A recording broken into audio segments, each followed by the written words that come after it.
ராமானுஜதயா பாத்திரம் ஞான வைராக்யபூஷணம் ஸ்ரீமத்வேங்கடநாதார்யம் வந்தே வேதாந்த தேசிகம். வாழியருளாளர் வாழியனியத்திகிரி வாழியதிராசன் வாசகத்தோர் வாழி சரணாகதி என்னும் சார்புடன் மற்றொன்றை அரணாகக் கொள்ளாதார் அன்பு. ஸ்ரீமதே பெருந்தேவி நாயிகா சமேத பேரருளால பரபிரம்மனே நமஹ. இந்த பிரம்மாண்ட புராணத்திலே பிருகு மகர்ஷிக்கு ஆச்சாரியனான நாரத மகர்ஷி உபதேசம் பண்ணிட்டு வரார். நிறைய உபதேசம் வாங்கி மனசை அப்படி கலங்கம் இல்லாததா நிர்மலமானதா தூய்மையானதா பிருகு மாத்தின்றதுக்கு அப்புறம் நாரதரை பார்த்து முக்கியமான சில பிரச்சனைகள் சில கேள்விகள் கேட்கிறார்.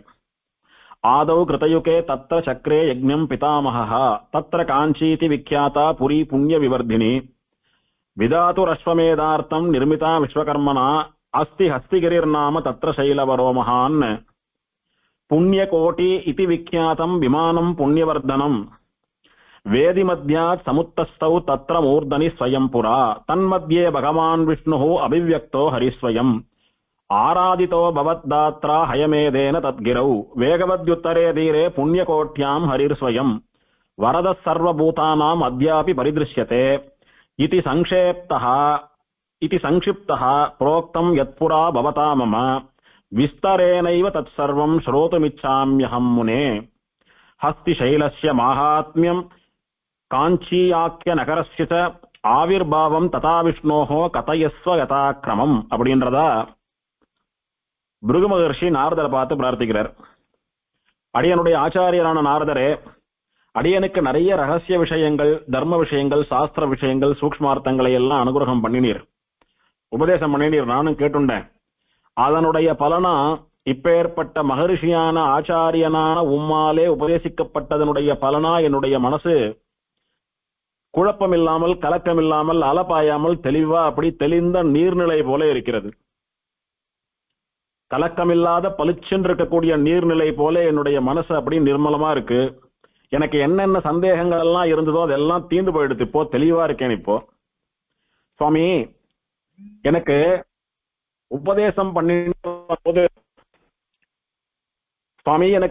பண்ணிட்டு வந்த போது சத்தியவிரதம் அப்படின்னு ஒரு க்ஷேத்திரத்தை பத்தி சொன்னங்களே, முன்னாடி கிருதயுகத்திலே பிரம்மா அங்கு யாகம் பண்ணினார்னு சொன்னங்கோ, அதுக்காக விஸ்வகர்மாவை கூட்டு காஞ்சின்னு ஒரு நகரத்தை நிர்மாணம் பண்ண சொன்னாருன்னு சொன்னங்கோ, அங்க இருக்கிற ஹஸ்திகிரின்னு சொல்லக்கூடிய மலையை உத்தரவேதின்னு சொல்லக்கூடிய யாகம் பண்ணக்கூடிய மேடையாக்கி பிரம்மா ஆராதனம் பண்ணினார் அப்படின்னு எல்லாம் சுருக்கமா சொன்னீங்களோ இல்லையோ, அந்த ஹஸ்திகிரின்னு சொல்லக்கூடிய வசந்த மலையினுடைய பெருமையையும் பிரம்மாவினுடைய நியமனப்படி விஸ்வகர்மா நிர்மாணம் பண்ணின காஞ்சி நகரம்னு சொல்லக்கூடிய காஞ்சிபுரத்தினுடைய பெருமையையும் அங்கே தேவப்பெருமாள் பிரம்மாவினுடைய யாகத்திற்கு மகிழ்ந்து ஆவிர்பாவம் பண்ணின அவருடைய அவதாரத்தையும் நன்னா விஸ்தாரமா நிதானமா நீட்டி முழக்கி கேட்கணும்னு நினைக்கிறேன், ஆசைப்படுறேன்.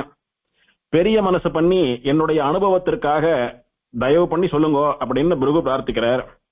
அப்போ நாரதர் அவருக்கு பதில் சொல்ல ஆரம்பிக்கிறார். குஹ்யமேதன் மகாபாக யத் பிருஷ்டோ அகமிகத்வயா அஸ்ய ஸ்ரவண மாத்ரேன மிருத்யு மத்யேதி மானவஹ ந சாஸ்ய சதுருஷம் கிஞ்சித் வித்யதே குஹ்யமுத்தமம் அஸ்ய ஸ்ரோதா ச வக்தா ச புனர்பவமிருச்சதி அதோஹம் கதயிஷ்யாமி ஸ்ருணு குஹ்யமிதம் மஹத் ஆதாரம் சர்வ குஹ்யானாம் ததேவ ஜகதி த்ருவம். ரொம்ப ரகசியமா மறைக்க வேண்டியதான ஒரு விஷயம் அது. அப்படின்னா என்ன, யாருக்கும் சொல்லக்கூடாதான்னா, யாருக்கு எம்பெருமானிடத்திலே விசுவாசம் உண்டோ, பெருமாளிடத்துல பக்தி யாருக்கு உண்டோ அவளுக்கு சொல்லலாம். பெருமாளிடத்துல பக்தியும் விசுவாசமும் இல்லாதல் நாஸ்திகாலா இருக்கிறவாளுக்கு அதை சொல்லக்கூடாது, மறைக்க வேணும். எப்படியானா ஆச்சாரியன் உபதேசம் பண்ணின மந்திரத்தை எப்பாடுபட்டாவது மறைக்க வேணும் என்று சொல்லி இருக்கிறதோ, அந்த மாதிரி பகவானை பத்தின ரகசியங்களை கூட பகவானிடத்திலே பக்தி இல்லாதவர்களுக்கு, ஆசை இல்லாதவர்களுக்கு வெளியிடக்கூடாது. அந்த மாதிரியான ஒரு உத்தமமான ரகசியம் தான் நீ கேட்கிற இந்த கேள்வி, அதாவது காஞ்சிபுரத்தினுடைய ஸ்தல புராணம். அப்படி என்ன இது ரகசியம் அப்படின்னு கேட்டால், இதனுடைய மகிமையை தெரிஞ்சு இதை கேட்கிறவா சொல்றவா ரெண்டு பேருக்கும் அஸ்ய ஸ்ரோதாச்ச வக்தாச்ச, ஸ்ரோதா அப்படின்னா கேட்கிறவா, வக்தா அப்படின்னா சொல்றவா, ரெண்டு பேருக்கும் ந புனர்பவ மிருச்சதி, மறுபிறப்பு என்பது கிடையாது அப்படின்னா அவளுக்கு சம்சார நிவர்த்தகம், அவளுக்கு மோட்சம் பலன். ஆகையினாலே மோட்சம் போகணும்ன்ற ஆசை இல்லாதவா, மோட்சத்திலே நம்பிக்கை இல்லாதவா, மோட்சம் தரக்கூடிய பெருமாளிடத்திலே விசுவாசம் இல்லாதவாளுக்கு இதை மறைக்க வேணும். யார் நிஜமான ஆசையோடு கூட கேட்கிறார்களோ அவர்களுக்கு மட்டும் சொன்னால் போரும் அப்படின்ற கண்டிஷனை போட்டுட்டு நாரதர் மேல சொல்ல ஆரம்பிக்கிறார். இந்த சரித்திரத்தை சொல்றதுக்கு முன்னாடி எந்த பிரம்மாவை பத்தி நான் உனக்கு சொல்ல வந்தேனோ அந்த பிரம்மாவுக்கும் எனக்கும் நடந்த ஒரு உரையாடல், ஒரு நிகழ்ச்சி, அதை பத்தி நான் சொல்லிடுறேன் முதல்ல அப்படின்னு சொல்லி நாரதர் சொல்ல ஆரம்பிக்கிறார். முன்னாடி ஒரு நாள் நான் தியானம் பண்ணி பெருமாளை நேரம் சேவிக்கணும்னு உக்கிரமா தபஸ் பண்ணினேன் அப்படின்னு நாரதர் சொல்றார். அதாவது பிரம்மாவுடைய கதை ஒரு பக்கம் இருக்கட்டும், இப்போ பிரம்மாவனுடைய சிஷ்யரும் குமாரருமான நாரதருடைய கதை இது.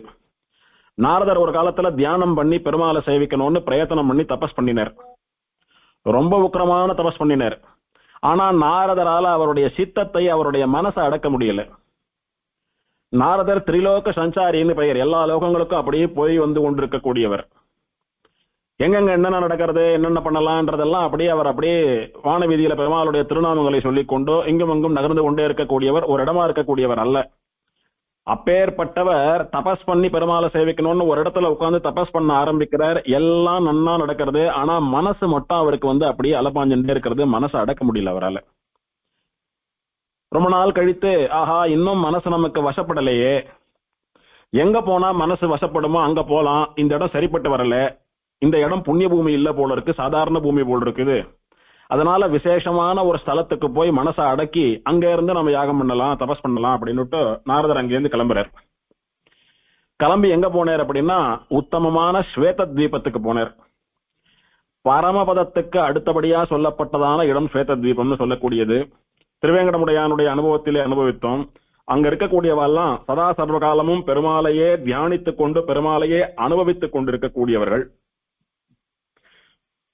ஸ்ரீவைகுண்டத்திலே இருக்கக்கூடிய நித்திய சூரிகளைப் போலவே பெருமாளுக்கு சமானமான உருவ அமைப்பை பெற்றவர்கள். எப்போதும் பெருமாளை சேவிக்கிறது, பெருமாளை அனுபவிக்கிறத தவிர வேற ஒரு காரியமும் அவளுக்கு தெரியாது.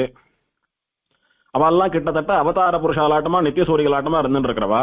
அவளை பத்தி புராணங்கள்லாம் லட்சணம் சொல்றச்ச பத்தாஞ்சலி புட்டாகிருஷ்டாக நம இத்தியவ வாதினகா அப்படின்னு எப்போதும் கூப்பிய கைகளோடு கூடவே இருப்பார்கள். நாம எப்ப கையை கூப்புறோம்? கை சாதாரணமா ரெண்டு கை தனித்தனியா இருக்கிறது. நமக்கு பெருமாளை சேவிக்கிறச்ச, பெருமாளை சேவிக்கிறச்ச மாத்திரம் கையை கூப்புறோம். ஆனால் இவ கையை எப்படி ராமானுஜர் முதலான ஆச்சாரியர்களுடைய விக்கிரகம் பண்ணினா கையை கூப்பின்னு இருக்கிறது போல விக்கிரகம் பண்றாலோ அந்த மாதிரி எப்பவும் கை கூப்பினபடியே தான் இருக்கும். கையை பிரிக்கிறதே இல்லை இவா. ஏன்னா நம்மளாட்டம் நிறைய காரியம் பண்ணினாதானே கையெல்லாம் பிரிக்கணும். எழுதணும், படிக்கணும், சாப்பிடணும், தூங்கணும், ஸ்நானம் பண்ணணும், அந்த மாதிரி நிறைய காரியங்கள் பண்றச்ச கை தனித்தனியா வேணும் நமக்கு. இவ அஞ்சலி பண்றது, சேவிக்கிறது மாத்திரமே காரியமா உடையவா. பிணி இல்லை, பசி இல்லை, மூப்பு இல்லை, எதுவுமே இல்லை, நித்திரை இல்லை, ஒண்ணும் இல்லை. எதுக்கு கையை பிரிக்கணும்? எப்பவும் கையை கூப்பிண்டே தான் இருக்கா. அப்படியே கை கூப்பிண்டே இருக்கிறது. பத்தாஞ்சலி புடா ஹிருஷ்டாக. அதுவும் எப்படின்னா வேற வழியே இல்லை சுவாமி, நாங்கெல்லாம் இப்படிதான் வச்சுட்டு இருக்கணும் கையை அப்படின்னு நொந்துண்டு கூப்பல, ஆனந்தத்தோட கூட கூப்புறா. எத்தனை பேருக்கு நம்ம படைச்ச பெருமாளுக்கு நன்றி தெரிவிக்கும் விதமா அவருக்கு எப்பவும் கை கூப்பின்னு இருக்கிற பாக்கியம் கிடைக்கும், எங்களுக்கு கிடைச்சிருக்குன்னா அப்படின்ற ஒரு ஆனந்தத்தோட கூட எப்போதும் கையை கூப்பின்னு இருக்கா. அவளுடைய நாக்கு என்ன பண்றதுன்னா நம்ம இத்தியேவ வாதினகா, நமகா நமகா நமகா நமகான்னு இத்தையே சொல்லிட்டு இருக்கோம். அப்பேற்பட்ட வசந்த லட்சணங்களாலே சொல்லப்பட்டவர்களவா.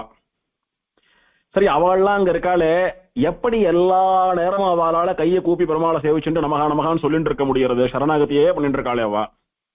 ஒருவேளை அந்த ஸ்வேத தீபத்தினுடைய விசேஷமா இருக்கலாம் அது. ஏன்னா பெருமாள் ஸ்ரீவைகுண்டம், திருப்பார்கடல், சூரிய மண்டலம், ஸ்வேத தீபம் இங்கெல்லாம் விசேஷ சாநித்தியத்தோட நிரந்தரமா வசிக்கிறார் அப்படின்னு புராணங்கள் ஆகமங்கள்லாம் சொல்றது. அப்படி பெருமாள் சம்பந்தம் உள்ள இடத்தினால அவளுக்கு அந்த யோகம் சித்திக்கிறது போல் இருக்கு. அவ மனசை எங்கேயும் செதற விடாம பெருமாள் கிட்டையே கான்சென்ட்ரேட் பண்றா போல் இருக்கு. நாமளும் அந்த இடத்துக்கு போய் அந்த மாதிரி பண்ணலாம் அப்படின்னு நான் என்ன பண்ணேன், புறப்பட்டு ஸ்வேத தீபத்துக்கு போனேன். அங்க இருக்கிற தியானத்துல ஈடுபட்டு இருக்கிற ரிஷிகளை எல்லாம் பார்த்தேன், அந்த ஸ்வேத தீபவாசிகளை எல்லாம் பார்த்தேன், அவளை எல்லாம் சேவித்தேன். சேவிச்சுட்டு அவளை போலவே பெருமாள் அனுபவிக்கணும்னு அங்கேயே அவளோட கூட உட்கார்ந்துட்டு தியானம் பண்ண ஆரம்பித்தேன். இவர் தான் எங்க வேணாலும் போலாமே, அதனால ஸ்வேத தீபத்துக்கும் போனார். அங்க இருக்கிற பாகவதாலை எல்லாம் சேவிச்சார். அங்க உட்கார்ந்து தியானத்தை கண்டினியூ பண்ணினார். அப்படியே பல்லாயிரக்கணக்கான வருஷங்கள் போச்சு. அப்பேற்பட்ட ஸ்வேத தீபத்திலும் கூட நாரதருக்கு மனம் வசப்படல. இப்ப இங்க என்ன நடக்கும் அங்க என்ன நடக்கும்னு மனசு அலப்பாஞ்சிட்டு இருக்கிறது.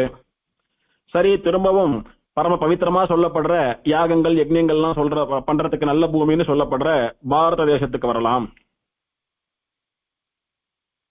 பாரத தேசத்திலே மேரோஹோ தட்சிணே பார்ஸ்வேன்னு சொல்லக்கூடிய உத்தமமான கஷேத்திரம், எந்த மலைக்கு ரெஃபரன்ஸா வைக்கப்பட்டு புண்ணிய கஷேத்திரம்னு சங்கல்பத்துல சொல்லிக்கிறோமோ அந்த மேருமலைக்கே போயிடலாம். அது என்ன மேருக்கு தெற்கே வடக்கே, மேருக்கே போறேனே அப்படின்னு உத்தமமான மேருமலைக்கு போனேன். அங்க எங்க உத்தமமான ரிஷிகள்லாம் தபஸ் பண்ணிட்டு இருக்கான்னு தேடினேன். அப்படி ஒரு குகையில போய் பார்த்தா யாக்ஞவல்யர்னு சொல்லக்கூடிய தர்மசாஸ்திர கிரந்தங்களை எல்லாம் பண்ணின பெரிய ரிஷி. அவர் தபஸ் பண்ணிட்டு இருந்தார். யாரை நோக்கி தபஸ் பண்ணிட்டு இருந்தார் அப்படின்னா பிரம்மாவை நோக்கி தபஸ் பண்ணிட்டு இருந்தார். அவர் தபஸ் முடிகிற சமயம் வந்தது. அவர் தபஸ் பூர்த்தியாகி அவருக்கு பிரம்மா சேவை சாதிக்க போறார் அப்படின்னு தெரிஞ்சது. சரி, யாரோ தபஸ் பண்ணிட்டு இருக்கா, ஏதோ ஒரு தேவத்தை சேவை சாதிக்க போறது, வந்தவா யாரு, யாரை நோக்கி யார் தபஸ் பண்ணிட்டு இருக்கா, என்ன நடக்கிறதுன்னு அங்க போய் பார்க்கலாம்னு நான் அங்க போய் நின்றேன். பார்த்தா ஆச்சரியமா யாக்ஞவல்யர் தபஸ் பண்ணிட்டு இருக்கார். தபஸ் பூர்த்தியாகி பிரம்மா வந்துட்டார். சரி, பிரம்மாவை பார்த்தேன், கை கூப்பினேன், விசாரித்தேன், என்ன நடக்கிறதுன்னு பேசாம பார்த்துட்டு இருந்தேன். யாக்ஞவல்யர் பிரார்த்திக்கிறார், பிரம்மாவே, பிரம்மதேவனே, எனக்கு அஷ்டாங்க யோகத்தையும் அதனுடைய அங்கங்களையும் நீங்க முறைப்படி உபதேசம் பண்ணணும்னு பிரார்த்தித்தார். சரின்னு யாக்ஞவல்யனுடைய பிரார்த்தனையை ஏற்றுக்கொண்டு அவருடைய தபஸுக்கு மகிழ்ந்து பிரம்மாவும் அவருக்கு அஷ்டாங்க யோகத்தையும் அதனுடைய அங்கங்களையும் கிரமமா பூர்ணமா உபதேசம் பண்ணினார். சரி சுவாமி, எனக்கு சந்தோஷம், நான் அப்படியே பண்றேன் அப்படின்னு யாக்ஞவல்யர் புறப்பட்டு போயிட்டார்.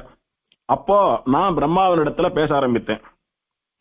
இதெல்லாம் ஒரு ஓரமா உட்காந்து பார்த்துட்டு இருந்தேன்னா எழுந்து பிரம்மாவை விழுந்து சேவிச்சுட்டு, சுவாமி, எனக்கு அப்பாவும் நீதான், ஆச்சாரியனும் நீர் தான், உம்மிடத்துல ஒரு பிரார்த்தனை.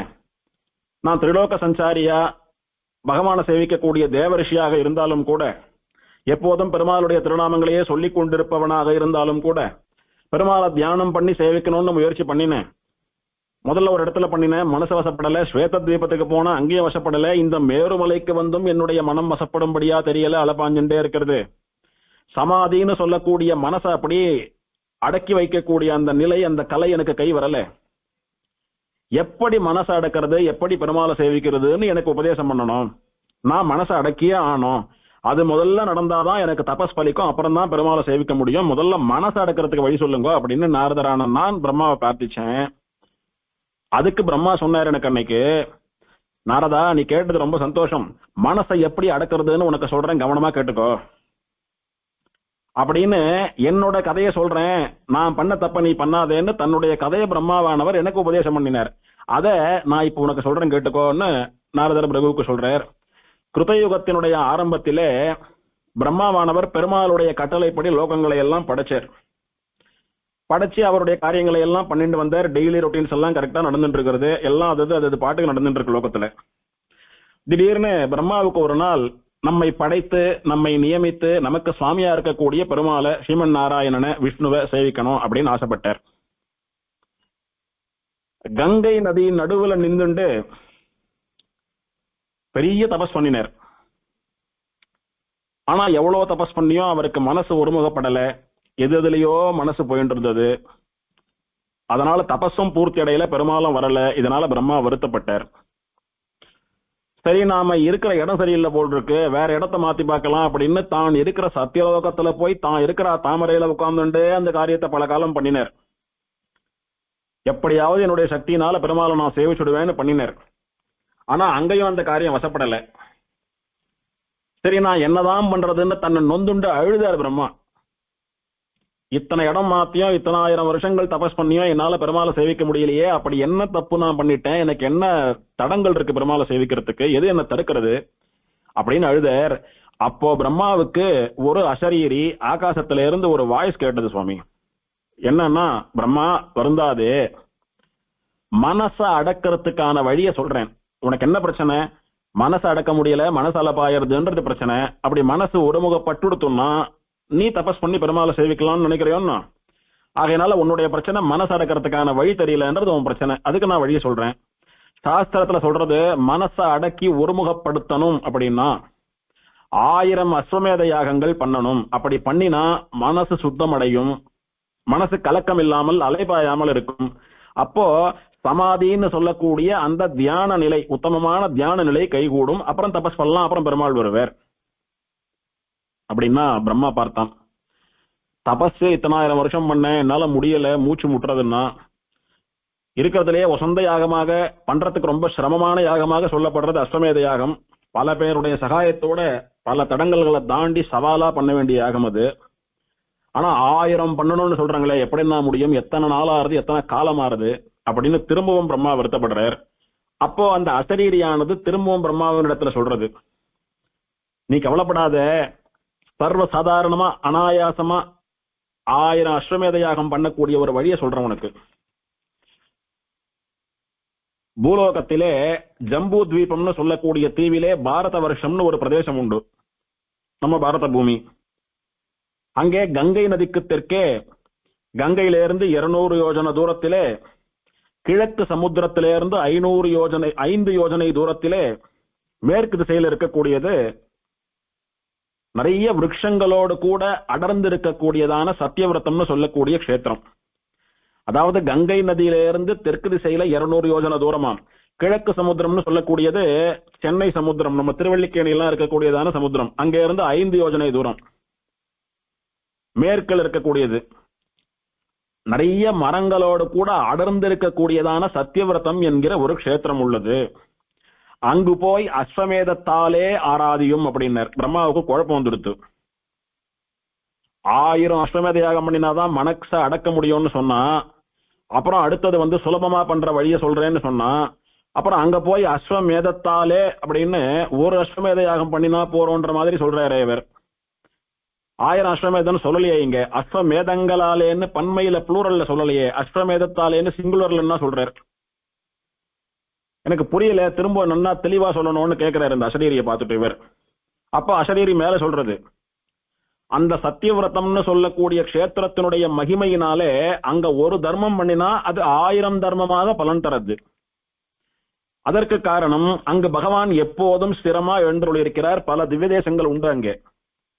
அங்கே முன்னொரு காலத்திலே இந்திரனுடைய யானையான ஐராவதம்னு சொல்லக்கூடிய ஹஸ்தி யானை தபஸ் பண்ணித்து, திக்கஜங்கள்னு இந்த பூமியை தாங்கிட்டு இருக்கக்கூடிய யானைகள் எல்லாம் சேர்ந்து தபஸ் பண்ணி பெருமாளை சேவிச்சது. அதனால யானைகளாலே ஆராதிக்கப்பட்ட மலை என்கிற பொருளிலே அஸ்திகிரி அப்படின்ற பெயரில் இருக்கக்கூடிய ஒரு சிகரம், ஒரு மலை இருக்குங்க. அந்த சிகரத்துக்கு மேல போய் பகவான் ஆராதனை பண்ணுங்க. யானையே மலையா படுத்துட்டு இருக்கிறதுனாலும், திக்கஜங்கள்னு சொல்லக்கூடிய 8 பெரிய யானைகள் அங்கே ஆராதனம் பண்ணினபடியினாலும் அஸ்திகிரின் அந்த மலைக்கு பெயர். அந்த மலையையே உத்தரவேதியா ஆக்கி அதுல தேவப்பெருமாளை ஆராதியுங்கோ. தேவப்பெருமாள் அப்படின்னா இன்னும் பெருமாள் அங்க ஆவிர் பவிக்கல, தேவர்களுக்கெல்லாம் தேவனாக, அயர் வரும் அமரர்கள் அதிபதி என்று சொல்லும்படியா எல்லா தெய்வங்களுக்கும் தெய்வமாக இருக்கக்கூடிய பரம்பொருளை ஆராதனம் பண்ணுங்கள். அந்த மலையின் வடமேற்கில் உள்ள ஒரு புற்றில் ஆதிசேஷன் இருக்கிறார். அதன் கரையில் அனந்தசரஸ் என்று ஒரு குளம் இருக்கிறது. அந்த அனந்தசரஸ் புஷ்கரணிக்கு தெற்கு திக்கிலே யாகசாலையை அமைக்கவும். இந்த இடத்துல போய் நான் சொன்னபடி ஒரு அஸ்வமேத யாகம் பண்ணினா 1000 அஸ்வமேத யாகங்கள் பண்ணினதா நினைச்சுண்டு பெருமாள் உங்களுக்கு ரொம்ப சந்தோஷத்தோட கூட பிரீத்தியோட கூட சீக்கிரம் சேவை சாதிப்பார் அப்படின்னு சொன்னார். இப்ப திக்கஜங்கள்லாம் இங்க மலரூபமா இருந்துட்டு பெருமாள் ஆராதிச்சதுனால அஸ்திகிரின்ற பர்வதம் ஏற்கனவே உண்டுன்னு பார்த்தோம். அதே மாதிரி பெருமாளை சேவிக்கிறதுக்காக ஒரு யுகத்திலே ஆதிசேஷனானவர் பூமியை பிளந்து கொண்டு இங்க அப்படி மேல வந்தார். அப்படி இந்த பாம்பு அப்படி பூமியை பிளந்துண்டு மேல வந்த இடம் ஒரு புற்றாக சொல்லப்பட்டது. அப்போ அங்கே இருந்த அந்த ஆதிசேஷன் எம்பெருமானை ஆராதனம் பண்ணுவதற்காக ஏற்படுத்தின தீர்த்தம் தான் அனந்தசரஸ்னு சொல்லக்கூடிய புஷ்கரணி, கோவிலுக்குள்ள இருக்கக்கூடிய குளம்னு பார்த்தோம், திருக்குளம். அந்த அனந்தசரஸ் தீர்த்தம் இருக்கிறதே, அது பரம பவித்திரமான தீர்த்தம். அந்த தீர்த்தத்தினுடைய தெற்கு திக்கிலே யாகசாலையை நிர்மாணம் பண்ணுங்கோ, பண்ணி அங்க அஸ்வமேத யாகம் பண்ணுங்கோ, பெருமாள் வருவார் அப்படின்னு அசரீரி சொல்லித்து. இதை கேட்ட உடனே பிரம்மாவுக்கு ஒரு 1000 யானைகளுக்கு இருக்கக்கூடியதான பலம் வந்தது. என்னதான் பண்றதுன்னு தெரியாம அழுதுன்னு இருந்த ஒருத்தருக்கு, குழந்தையாட்டமா அழுதுன்னு இருந்த ஒருத்தருக்கு இவ்வளவு தெளிவா 1000 அஸ்வமேத யாகம் பண்ணினாதான் மனசை அடக்க முடியும்னு மனசை அடக்கிறதுக்கு வழி தெரியாம தெரிஞ்சுட்டு இருந்தவருக்கு அந்த வழியை சொல்லி 1000 பண்ண முடியாதேன்னு கையை பசஞ்சுட்டு நின்ன போது இங்க போய் ஒண்ணு பண்ணாலே 1000 பண்ணத்துக்கு சமம்னு ஒரு உத்தமமான இடத்தையும் காட்டி கொடுத்து அந்த இடத்துல போய் தெரிஞ்சுக்கிட்டோம், திண்டாடட்டும், திணறட்டும் அப்படின்னு அப்படியே விட்டுடாம அங்க என்னென்ன இருக்கு, எங்க எதை பண்ணணும்னு எல்லாம் கூட தெளிவா சொல்லி உடனே புறப்படு அப்படின்னு சொன்னா எத்தனை ஆனந்தம் இருக்கும் பிரம்மாவுக்கு.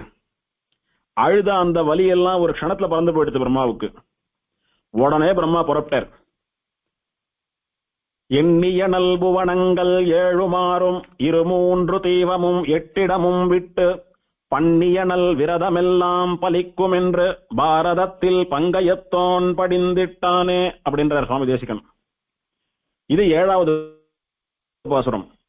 போன உபன்யாசத்துல இந்த பாசுரத்துல முதல் பாதி வரைக்கும் அனுபவிச்சோம். விண்ணுலகில் வீற்றிருந்த மென்மையாலும் எல்லாருக்கும் மேலதான் நான் தான் இருந்துட்டு இருக்கேன், எல்லா லோகங்களுக்கும் மேல இருக்கக்கூடிய சத்தியலோகத்துல வசிக்கிறேன், எப்போதும் 4 வாய்களை கொண்டு 4 வேதங்களை சதா சொல்லிட்டு இருக்கேன், என்னுடைய முயற்சினாலேயே நான் கண்ணன்னு சொல்லக்கூடிய பெருமாளை நேர சேவிச்சுடுவேன் அப்படின்னு நினைச்சுட்டு ஏமாந்து பண்ணிட்டு இருந்தேன். ஆனா நான் பண்ணின பாவங்கள் என்னுடைய கர்மா என்ன பண்ண விடாம பார்க்க விடாம தடுத்துடுத்து அப்படின்னு அழுதுன்னு இருந்தானே பிரம்மா. அவன் இந்த அசரீரியினுடைய வார்த்தையை காதில் கேட்டு எண்ணிய நல் புவனங்கள் 7 புவனங்கள் அப்படின்னா உலகங்கள், 7 6 அப்படின்னா 7 6 13. சுவாமி லோகங்கள் 14ன்னு தானே சொல்லுவா, இங்க என்ன 13 வந்திருக்கு அப்படின்னா இந்த 7ன்னு சொல்லக்கூடியது பூமியிலிருந்து மேல 7, பூமியிலிருந்து கீழே 7ன்னு 14 மொத்தம். இவன் இருந்ததோ சத்தியலோகம்னு சொல்லக்கூடியது. அங்க இருந்தா காரியம் ஆகாது, கீழே வரணும்னு தெரிஞ்சு போயிட்டதுனால அதை விட்டுட்டோம் ஆல்ரெடி. அதை விட்டுட்டு இடையில இருக்கக்கூடிய 13 லோகங்களையும் விட்டுட்டு இந்த பாரத தேசம்னு சொல்லக்கூடிய பூலோகத்துக்கு மட்டும் வரான்றபடினாலே பூலோகம் தவிர்த்த அந்த 13 லோகங்களை சொல்றாரு இங்க. எண்ணிய நல் புவனங்கள் 7 2 தீவமும் 8 விட்டு எல்லா லோகத்தையும் விட்டா எடுத்து 14 லோகத்திலே 13 லோகத்தை விட்டுட்டு உத்தமமான பூலோகத்துக்கு வரான். அங்கே 2 தீவம், தீவம் அப்படின்னா துவீபம்னு சொல்றோம் இல்லையோ, தீவு ஐலாண்டுன்னு சொல்றோம். இந்த பாரத தேசத்திலே பூலோகத்திலே உத்தமமானதான பாரத தேசத்திலே மொத்தம் 7 துவீபங்கள் அப்படின்னு 7 தீவுகள் உண்டு. அதிலே நாம் இருக்கக்கூடியது ஜம்பூ துவீபம்னு சொல்லக்கூடிய நாவலந்தீவு. அந்த 7 தீவுகள்ல எப்படி 14 லோகங்கள்ல உத்தமமானதா இந்த பூலோகம் சொல்லப்பட்டிருக்குன்னு பூலோகத்துக்கு வந்துட்டான் முதல்ல. சரி, பூலோகத்துல இருந்து எங்க போறது, பூலோகத்துல எங்க போலாம் அப்படின்னா 7 தீபங்கள்ல மத்த 6 தீபங்களை விட்டுட்டு வசந்ததான ஜம்பூ தீபம்னு சொல்லக்கூடிய நாவலந்தீவுக்கு வந்துட்டான்.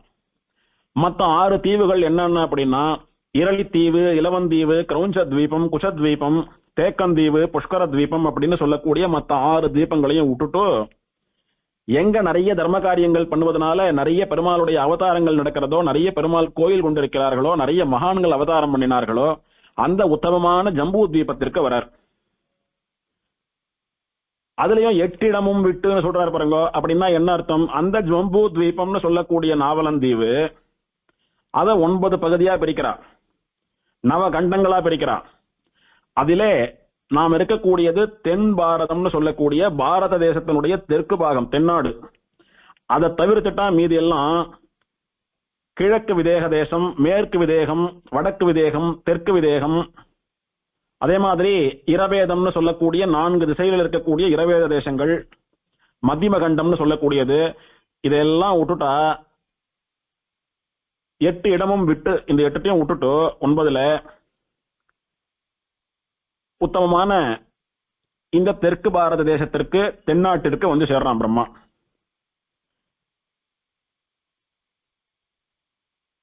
எங்க அசரீரி போகணும்னு சொல்லித்தோ எக்ஸாக்டா அந்த இடத்துக்கு வந்தாயிடுத்து,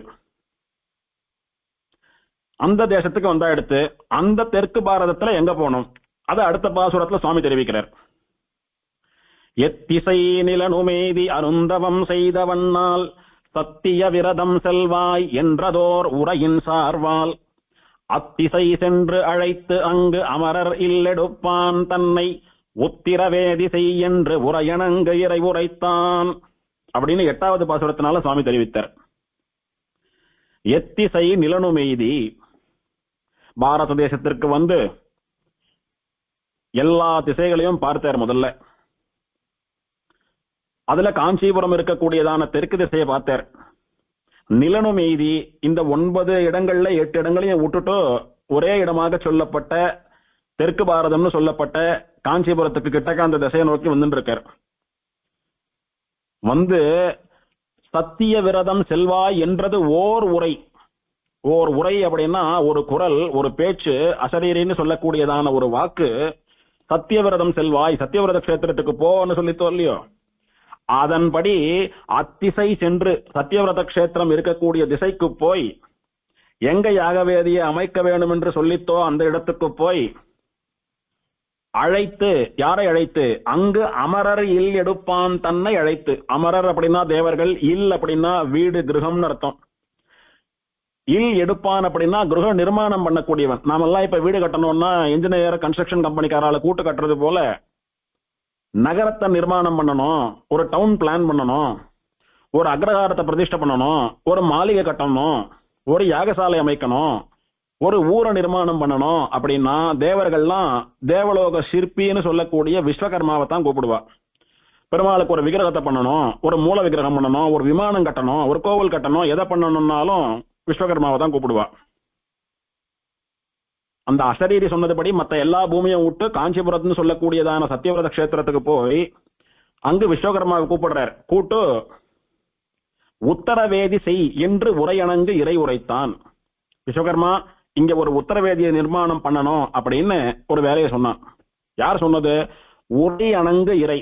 அணங்கு அப்படின்னா பொண்ணு அப்படின்னு அர்த்தம். உரை அணங்கு அப்படின்னா பேச்சுக்கு தேவதையா சொல்லப்பட்ட வாக் தேவதைன்னு சொல்லக்கூடிய சரஸ்வதி. உரை அணங்குன்னா நாமகள்னு சொல்லக்கூடிய சரஸ்வதி. அவளுடைய இறை, அவளுக்கு தெய்வமாகவும் அவளுக்கு பர்த்தா கணவனாகவும் இருக்கக்கூடிய பிரம்மா உரைத்தான். சுவாமி தேசிகன் எதை சொன்னாலும் அதுக்கு பின்னால 1000 அர்த்தம் இருக்கும். தாமரையோன்னு சொன்னாரே, ஏன் பிரம்மன்னு சொல்லலன்றதுக்கு அர்த்தம் பார்த்தோம். பெருமாளுடைய நாபி கமலம்னு சொல்லக்கூடிய தாமரையிலிருந்து தோன்றிய பிரம்மாவாகவே இருந்தாலும் நானே பெருமாளை பார்த்துடுவேன் அகங்காரம் கொண்டா நடக்காது, அவன் அனுகிரகத்தாலே பெருமாளை சேவிக்கணும்னா தான் நடக்கும் அப்படின்னு தெரியப்படுத்துறதுக்காக தாமரையோன்னு சொன்னார். அதே மாதிரி திசை முகன்னு ஏன் சொன்னார் அப்படின்னா, எல்லா திசைகளிலும் முகம் இருக்கக்கூடியவன் எல்லா திசையிலையும் பார்த்துட்டு இருக்கான் பெருமாள் வராரா அப்படின்னு வரல. அப்படி பல திசைகளிலும் பெருமாள் வரலன்றதை பார்த்து ஏமாந்து அழுதான்றதை தெரிவிக்கிறதுக்காக திசை முகன்னு அங்க வார்த்தை போட்டார் சுவாமி. இப்போ இங்க பிரம்மான்னு சொல்லாம உரை, அணங்கு, இறை அப்படின்னு 3 பதங்களை பயன்படுத்தி இருக்காரு. சரஸ்வதியினுடைய பர்த்தா அப்படின்னு. அது என்ன 7 பாசுரத்துல சொல்லாம 8ஆம் பாசுரத்துல வந்து புதுசா சரஸ்வதியினுடைய கணவன் சொல்லணும் அப்படின்னா, இனிமேல் கலகமே, சண்டையே, வினையே சரஸ்வதியால தான் வரப்போறதுன்றத முன்னாடியே சூச்சகமா தெரிவிக்கிறார் சுவாமி. உரை அணங்கு இறை சரஸ்வதியினுடைய கணவன் சொல்றார். யாகம் பண்ணணும்னா புருஷன் மாத்திரம் தனியா பண்ண முடியாது, ஆமடியாளோட சேர்த்து தான் பண்ணணும். பத்னியினுடைய சம்பந்தம் இல்லாமல் எந்த ஒரு தர்ம காரியத்தையும் பண்ண முடியாது. சக தர்ம சரிதவன்னு இவன் பண்ணக்கூடிய தர்மங்கள் எல்லாத்துலயும் அவள் சரிசமானமா கூட இருந்து பண்ணி வைக்கிறான்னு சாஸ்திரம் சொல்றதோ இல்லையோ, அந்த மாதிரி பிரம்மாவினுடைய தர்ம பத்னியான சரஸ்வதி இல்லாமல் பிரம்மாவாலே யாகம் பண்ண முடியாது. 2 பேருக்கும் சண்டை, ஊடல். அவ வரமாட்டா. இவர் அவ இல்லாம இருக்கிறவாளை வச்சுட்டு பண்ணணும்னு நினைக்கிறச்ச அவ யாகம் நடக்க விடாம தடுக்க போறா இப்போ. ஆகையினால இனிமேல் வரக்கூடிய சண்டை காட்சிகள் எல்லாம் சரஸ்வதி தான் வில்லங்கம், எல்லாத்துக்கும் அவதான் மூல காரணம்ன்றதை தெரிவிப்பவர் போல இங்கு பிரம்மா சொன்னான்னு சொல்லாம சரஸ்வதியினுடைய ஆத்து மாமா சொன்னார் அப்படின்றார்.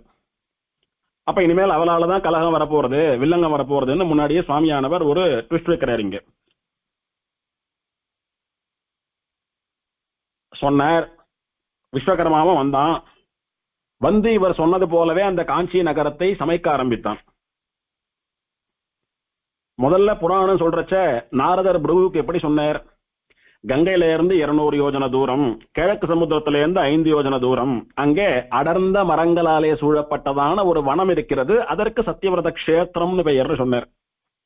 அப்போ காஞ்சிபுரம் எப்படி இருக்கப்போ அடர்ந்த மரங்களை கொண்ட ஒரு காடாக, ஒரு வனமாக இருக்கிறது. அங்கே யாகம் பண்ணணும், நிறைய பேர் வரணும், வந்து சேவிக்கணும், தீர்த்தமாடணும், சாப்பிடணும், எல்லாம் பண்ணணும்னா அதை ஒரு டவுனா பிளான் பண்ணணும், டவுன் பிளானிங் பண்ணணும். அங்க ஒரு நகரத்தை நிர்மாணம் பண்ண வேணும். விஸ்வகர்மா வந்தான். எங்க எங்க எதை பண்ணினா நகரம் நன்னா ஜம்முன்னு வரும் அப்படின்னு ஒரு பிளானிங் பண்ணினான். பண்ணிட்டு அதை அப்படியே எக்ஸிக்யூட் பண்ண ஆரம்பித்தான். இந்த அசரீரி காஞ்சிபுரத்துல போய் யாகம் பண்ணுன்னு சொல்லி நிறுத்தல. அனந்த சரசினுடைய தெற்கு கரையிலே போய் யாகசாலையை அமைத்து அந்த அஸ்திகிரின்னு சொல்லக்கூடிய மலையை உத்தரவேதி ஆக்கி அஸ்வமேத யாகம் பண்ணு பெருமாள் வருவார்னு தெளிவா சொல்லியிருக்கு. அப்போ விஸ்வகர்மா காஞ்சிபுரம்னு சொல்லக்கூடிய நகரத்தை உன் இஷ்டத்துக்கு எப்படி வேணாலும் நீ டிசைன் பண்ணிக்கோ. ஆனால் எனக்கு என்ன பிரார்த்தனைன்னா அனந்த சரசனுடைய தெற்கு திசையிலே யாகசாலை அமைக்கணும். அஸ்திகிரின்னு சொல்லக்கூடிய அந்த சிகரத்துக்கு மேல உத்தரவேதி வரணும். அதுதான் முக்கியம் எனக்கு. அதை நீ மட்டும் மறக்காம பண்ணி கொடுத்துருப்பா, அந்த ப்ரொவிஷன் மட்டும் எனக்கு கொடுத்துரு அப்படின்னார். அதாவது யாகசாலை அமைக்கிறார், அனந்த சரசுக்கு தெற்குல யாகசாலை இருக்கணும்னு சொன்னார். சரி, யாகசாலைன்னா என்னன்னு நமக்கு தெரியும். யாகம் பண்ணக்கூடிய குண்டங்கள், வேதிகள், உட்கார்ந்து பண்ணக்கூடிய இடம் அதெல்லாம் இருக்கும். அதெல்லாம் பண்ணிவிட்டார், அது ஒன்றும் பிரச்சனை இல்லை. அது என்ன அஸ்திகிரி மலை மேல உத்தரவேதி அமைக்கிறது அப்படின்னா, வேதி வேதிகை அப்படின்னா மேடு மேடை அப்படின்னு அர்த்தம் பொதுவா. உத்தரவேதி அப்படின்னா வடக்கு திசையிலே இருக்கக்கூடியதான மேடைன்னு அர்த்தம். இப்போ ஒரு யாகம் நடக்கிறது அப்படின்னா ஒரே ஒரு குண்டம், ஒரே ஒரு யக்ஞ வாட்டிகை, அது மாத்திரம் வச்சுட்டு யாகம் பண்ண மாட்டா. ஒரு யாகத்துக்கும் ஒரு ஷேப்ல யாக குண்டம் இருக்கும். நம்பர் ஆஃப் யாக குண்டங்களும் யாகத்துக்கு ஏற்ப மாறும். ஒரு யாகம் 3 நாள்ல முடியறது, 5 நாள்ல முடியறது, அந்த மாதிரி 13 நாள்ல முடியறதுன்னு டியூரேஷன் ஆஃப் யாகமும் யாகத்துக்கு யாகம் வேறுபடும். அதே மாதிரி பிரம்மா யாகம் பண்றான் அப்படின்னா நம்ம படத்துல எல்லாம் பாக்குற மாதிரி, பிக்சர்ல எல்லாம் வரைகிற மாதிரி ஒரே ஒரு குண்டத்தை வச்சுட்டு பிரம்மா மட்டும் ஹோமம் பண்ணி அதுல இருந்து பெருமாள் வரார் அப்படின்றது இல்ல. பிரம்மா இங்க எஜமானன், யாகம் பண்ணக்கூடிய எஜமானன்.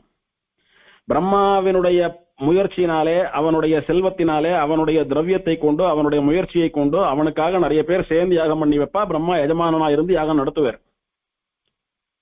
அந்த யாகத்தை பிரம்மா ஒருத்தரால மட்டும் பண்ணிட முடியாது. ஏதோ ஆத்துல உபாசனம் காலை வச்சுட்டு உபாசனம் பண்ற மாதிரி, ஒரு அத்தியன ஹோமம் பண்ற மாதிரி, ஒரு சுதர்ஷன ஹோமம் பண்ற மாதிரி ஒருத்தரால பண்ணிட முடியாது. யாகம்னு சொல்லக்கூடியது வெள்ளக்காரெல்லாம் யாகத்தை பத்தி எழுதுறச்ச yajnas are nothing but invitations to God அப்படின்னு எழுதினா ஒருத்தன். யாகம் பண்ணினா யாரை நோக்கி யாகம் பண்றாளோ அவர் வரணும் நேர, அதுதான் யாகம். எந்த முறையில இன்வைட் பண்ணா அவ வருவாளோ அந்த இன்விடேஷன் தான் யாகம்னு எழுதினான், தெளிவா புரிஞ்சுண்டு. இந்திரா ஆஸ்ராவாயா அப்படின்னு சொன்னா இந்திரன் வருவான், வந்து நிப்பான். அப்போ யார் கூட்டாலோ அவ மட்டும் இல்லாம அந்த யாகசாலையில இருக்கிற அத்தனை பேரும் இந்திரனை பாப்பா. வருணா வாடா அப்படின்னா வருணன் வருவான், வருணனை இவருக்குமா பாக்குறது மட்டும் இல்லாம எல்லாரும் பாப்பா. அந்த மாதிரி நாமெல்லாம் என்னைக்கு தபஸ் பண்ணி யாகம் பண்ணி தேவதைகள் எல்லாம் நேர பார்க்க போறோம்? யாரோ பண்றா, கூப்பிடுறா, யாகத்தை சேவிச்சா பாவம் எல்லாம் போறது, நம்முடைய மனோரதங்கள்லாம் நிறைவேறதுன்னு சொல்றா, நமக்கு நல்லது நடக்கும்னு சொல்றா, தேவதைகள்லாம் வேற வரது, தேவதைகள் எல்லாம் நேர பார்க்கக்கூடிய சான்ஸ் கிடைக்கிறது. அதனால அவசியம் யாகத்துக்கு போலான்னு நிறைய ஜனங்கள் யாகத்துக்கு சேருவா. இப்ப நாம ஏதோ ஆத்துல ஹோமம் பண்ணா பண்றது போல ஃபேமிலி அண்ட் ஃப்ரெண்ட்ஸை வச்சுட்டு ஒரு 10 பேர் 20 பேரை கூட்டு சாதம் போட்டு பண்றது கிடையாது யாகம்னு சொல்லக்கூடியது. யாகத்துக்கு கூட்டாலும் கூப்பிடலைன்னாலும் யாகம் நடக்கிறதுன்னு தெரிஞ்சாலே போயிடணும் எல்லாரும். சம்பந்தமே இருக்காது யாகம் பண்ற சுவாமிக்கும் யாகம் பண்ற ஊருக்கும் வரவாளுக்கும் சம்பந்தமே இருக்காது. கோவில்ல திவ்யதேசத்துல போய் பெருமாளை சேவிக்கிறோம், இவா தான் வரலாம், இவா வரக்கூடாது, இவாளுக்கு ரைட்ஸ் உண்டோ இவாளுக்கு ரைட்ஸ் இல்லைன்னு உண்டோ, யார் வேணாலும் பெருமாளை போய் சேவிக்கலாமோ இல்லையோ. அந்த மாதிரி யாகம் நடக்கிறதுன்னு தெரிஞ்சா யார் வேணாலும் வருவா, யார் வேணாலும் வரலாம், யாகத்தை சேவிக்கலாம், பிரதட்சணம் பண்ணலாம், சாதம் சாப்பிடலாம், எல்லாம் பண்ணலாம். யாகத்தை நடத்தி வைக்கிறவா அந்த ஊர்க்காரா, சுத்து வட்டாரத்துல இருக்கக்கூடிய ஜனங்கள் இவாளெல்லாம் சேர்ந்து வரவாளுக்கு தீர்த்தம், மோர், சாதம் இதெல்லாம் போட்டு அவளை நல்லபடியா அனுப்பி வைக்கணும்ன்றது ஒரு சம்பிரதாயம். அந்த மாதிரி பிரம்மாவே யாகம் பண்றார். யாரை குறித்து யாகம் பண்றார்? சாதாரண இந்திரன், வாயு, வருணன் சின்ன சின்ன தேவதைகளை குறித்து யாகம் பண்ணல, சர்வேஸ்வரனான ஸ்ரீமன் நாராயணன் குறித்து யாகம் பண்றார். பெருமாளே வரப்போறார். அப்போ பிரம்மா ஆசைப்படுறது போல எத்தனை பேர் ஆசைப்படுவா பெருமாளை சேவிக்கிறதுக்கு, நேர சேவிக்கிறதுக்கு? அத்தனை பேர் வரான்னா அத்தனை பேர் அகாமடேட் பண்ற மாதிரியான இடங்கள்லாம் வேணும். அவ தங்கறதுக்கு, சாப்பிடுறதுக்கு, தீர்த்தம் ஆடுறதுக்கு, தூங்குறதுக்குன்னு எல்லா இடத்தையும் பண்ணணும். விஸ்வகர்மா எல்லாத்தையும் பண்ணினான். இந்த யாகத்துக்கு எல்லாரையும் வரவேற்பதான இன்விடேஷன்ஸ் எல்லாம் அனுப்பினா, எல்லாரையும் கூட்ட அனௌன்ஸ் பண்ணினான். 3 லோகங்கள்ல இருந்து தேவர்கள், பெரிய பெரிய ரிஷிகள், கந்தர்வர்கள், யக்ஷர்கள், கிண்ணறர்கள், சித்தர்கள், சாரணர்கள், லோகத்திலே இருக்கக்கூடிய மனுஷர்கள், வேதமோதிய அந்தணர்கள், இவா எல்லாரையும் யாகத்துக்கு வரணும்னு அழைப்பு கொடுத்தார் பிரம்மா.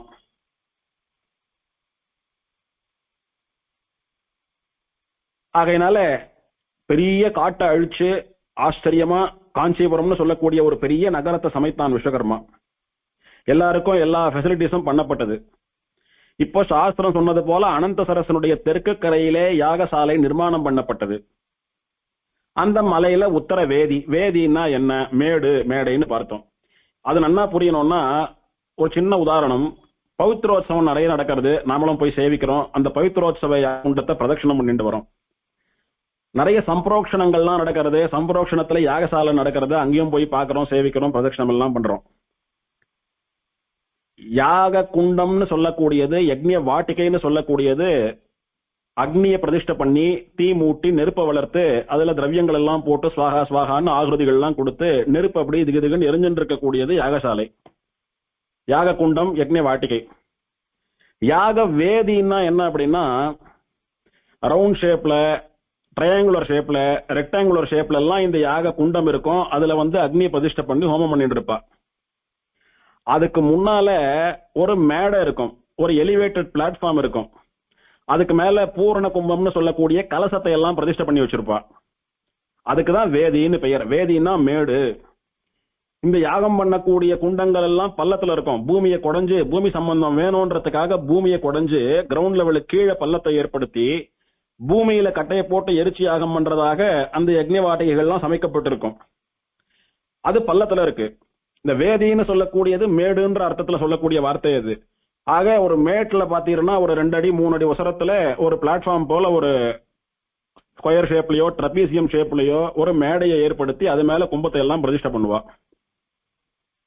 என்ன டெக்னிக்கலா நடக்கிறது அங்க அப்படின்னா, எந்த தேவதைய நோக்கி வா யாகம் பண்ணணும்னு நினைக்கிறாளோ அந்த தேவதை, அப்புறம் அந்த யாகத்துல எந்தெந்த தேவதைகள் எல்லாம் சம்பந்தப்பட்டிருக்கான்னு யாகத்துல யாகம் சம்பந்தப்பட்ட சாஸ்திரத்துல சொல்லப்பட்டிருக்கோ அந்த தேவதைகளை எல்லாம் முதல்ல பிரதிஷ்டை பண்ணுவா, ஆவாகனம் பண்ணுவா. இந்த யாகங்களுக்கெல்லாம் ஸ்ரௌத கர்மா அப்படின்னு பெயர். ஸ்ரௌதம் அப்படின்னா ஸ்ருதியிலே சொல்லப்பட்டது, ஸ்ருதி விகித கர்மா ஸ்ரௌத கர்மா, வேதத்திலே சொல்லப்பட்டதான கர்மாக்கள் அப்படின்னு அர்த்தம். நாம நிறைய பண்ற மூலிய கர்மாக்கள்லாம் அதெல்லாம் ஒன்னொன்னுத்துல சொல்லப்பட்டது. இப்ப பஞ்சசம்ஸ்காரம் பண்ணிக்கிறோம், சமாசிரயணம் பண்ணிக்கிறோம். யாராலும் ஸ்ரீ வைஷ்ணவா பரம்பரிச்சாலானா இயல் கோஷ்டின்னு பண்றோம். இதெல்லாம் எங்க சொல்லப்பட்டது அப்படின்னா, அதெல்லாம் பாஞ்சராத்திர ஆகமத்திலே சொல்லப்பட்டது. உபநயனம் எல்லாம் பண்ணிக்கிறோம், கல்யாணம் எல்லாம் பண்ணிக்கிறோமே, அதெல்லாம் எங்க சொல்லப்பட்டதுன்னா தர்மசாஸ்திரங்களிலே சொல்லப்பட்டது. அந்த மாதிரி ஒன்னொன்னும் ஒரு பிரமாணத்துல சொல்லப்பட்டது. அந்த மாதிரி யாகம்னு சொல்லக்கூடிய கர்மா ஸ்ரௌத கர்மா. ஏன் ஸ்ரௌத கர்மான்னா ஸ்ருதியிலே சொல்லப்பட்டது, வேதத்திலே சொல்லப்பட்டதுன்றதுனால ஸ்ரௌத கர்மான்னு பேர் அதுக்கெல்லாம். யக்ஞோபவீதம் போட்டுக்கிறச்சியே என்ன சங்கல்பம் சொல்லி போட்டுக்கிறோம், ஸ்ரௌத ஸ்மார்த்த விதி விகித நித்திய கர்மானுஷ்டான யோகியதா சித்தியர்த்தம் அப்படின்னு சொல்லி தானே போட்டுக்கிறோம். வேதத்திலே சொல்லப்பட்ட, ஸ்மார்த்த அப்படின்னா ஸ்மிருதியிலே சொல்லப்பட்ட, அதாவது தர்மசாஸ்திரத்திலே சொல்லப்பட்ட எல்லா அனுஷ்டானங்கள், பிராமணன் நித்தியம் பண்ணணும்னு சொல்லக்கூடிய அனுஷ்டானங்கள் எல்லாம் பண்றதுக்கான தகுதி எனக்கு ஏற்படணும்ன்றதுக்காக இந்த யக்ஞோபவீதத்தை இந்த பூணலை நான் போட்டுக்கிறேன். பூணலை போட்டுண்டு அந்த பூணல் முடிச்ச தொட்டுண்டு காயத்ரி ஜபம் பண்ணி சந்தியாவந்தனம் முதலான அனுஷ்டானங்களை எல்லாம் பண்ணிட்டு வந்தாதான் எனக்கு பிராமணன் சொல்லக்கூடிய தகுதி எப்பவும் நிக்கிறது, நிலைச்சு நிக்கிறது. அந்த தகுதியை வச்சுண்டு வேதத்திலும் தர்மசாஸ்திரங்களிலும் எனக்குன்னு விதிக்கப்பட்ட கர்மாக்களை எல்லாம் நான் பண்ணணும், அதுக்கான யோக்கியத்தையா இந்த பூணல் எனக்கு இருக்கணும் அப்படின்னு பிரார்த்திச்சுட்டு தானே சங்கல்பம் பண்ணி போட்டுக்கிறோம் பூணலை.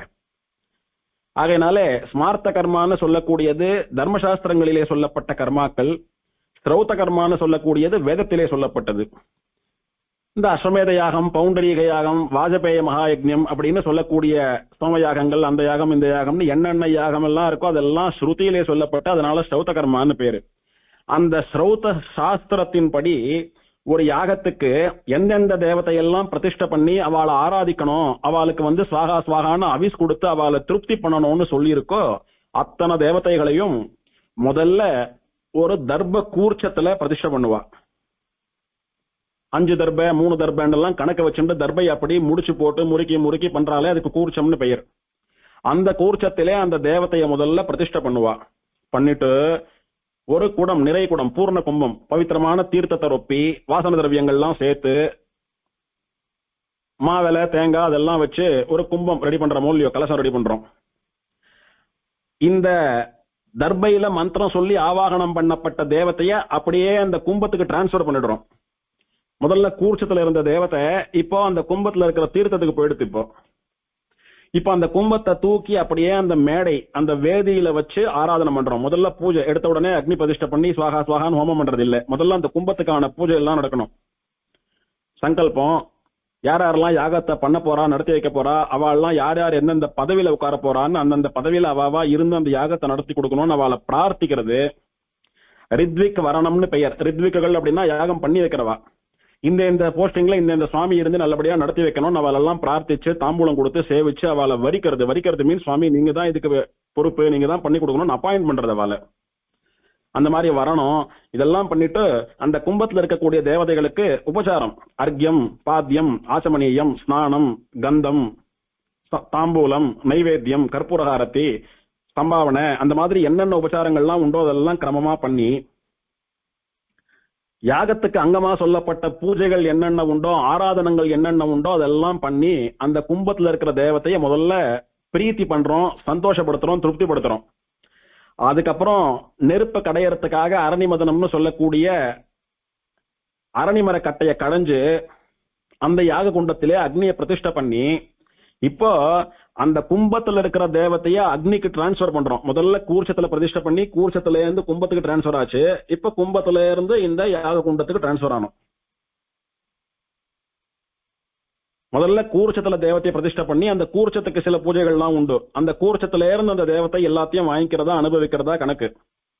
அப்புறம் கும்பத்துக்கு மாறினா விட்டு எல்லா பூஜைகளும் உபச்சாரங்களும் கும்பத்துக்கு நடக்கிறது. கும்பத்துல இருந்து எல்லாத்தையும் அனுபவிக்கிறதா அடுத்த கணக்கு.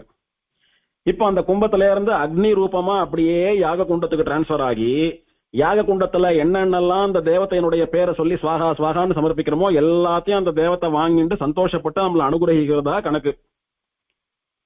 ஒரு பாலை குத்தி சுவாகான்னு சொன்னா அந்த பாலை அந்த தேவதை சாப்பிடுறது, ஒரு பழத்தை போட்டு சுவாகான்னு சொன்னா அந்த பழத்தை அந்த தேவதை சாப்பிடுறது. நாம இங்க சுவாகான்னு அந்த தேவத்தையினுடைய பெயரை சொல்லி துளி நெய் குத்தினா அந்த நெய் அந்த மந்திரத்தினுடைய அந்த யாகத்தினுடைய மகிமையினாலே எத்தனை நெய் சாட்டா அந்த தேவதைக்கு வயிறு ரொம்பமோ அவ்வளோ நெய்யா மாறி போய் சேர்றது அப்படின்னு எல்லாம் இந்த ஸ்ரௌத சாஸ்திரம் சொல்றது.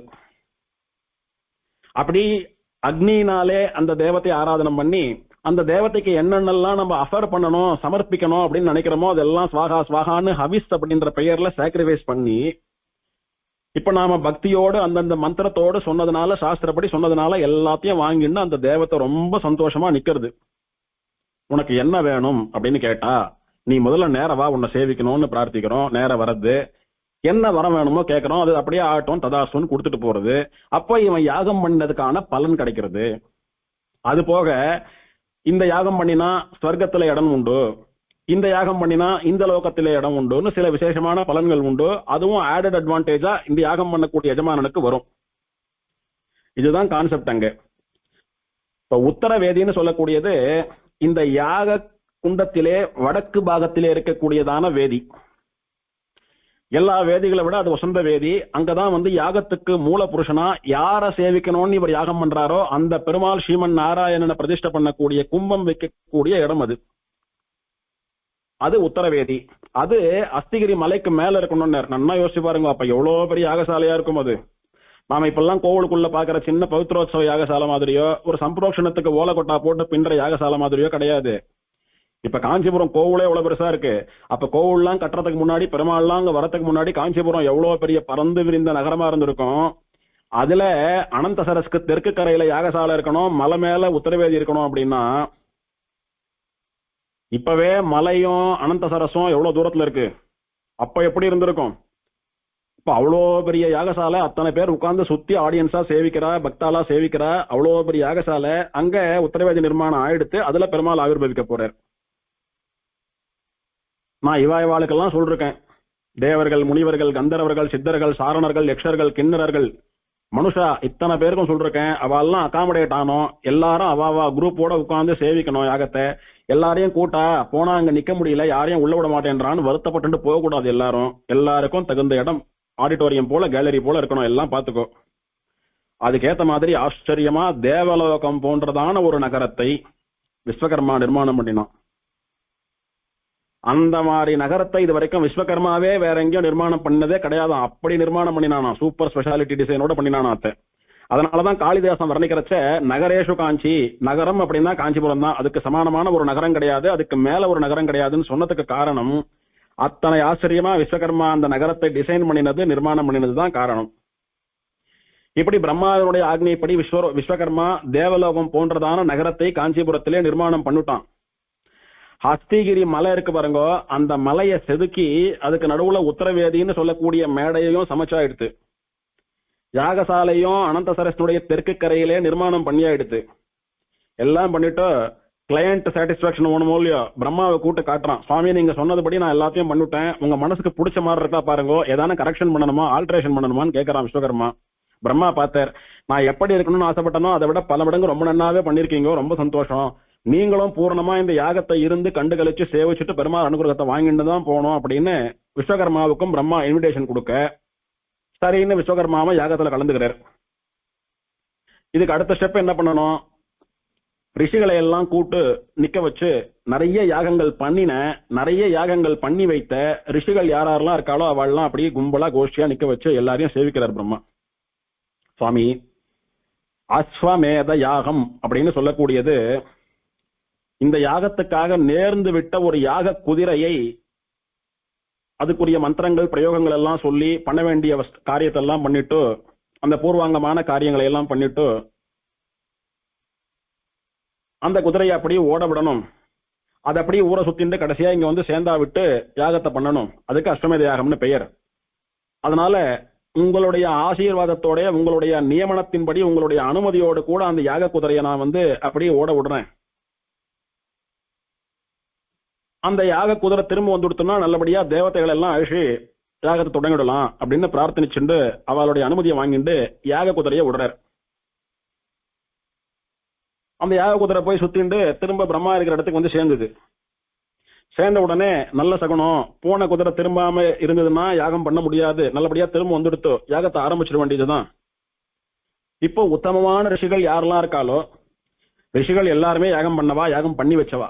அதுலயே பெரிய பெரிய மகான்களுக்கு பெரிய பெரிய வம்சத்துல இருந்த சக்திரியாளுக்கெல்லாம் யாகம் பண்ணி வச்ச ரிஷிகள்லாம் இருப்பாளோ உத்தமமான ரிஷிகள், யாகம் பண்ணி வைக்கிறதுக்குன்னு பேர் போனவா.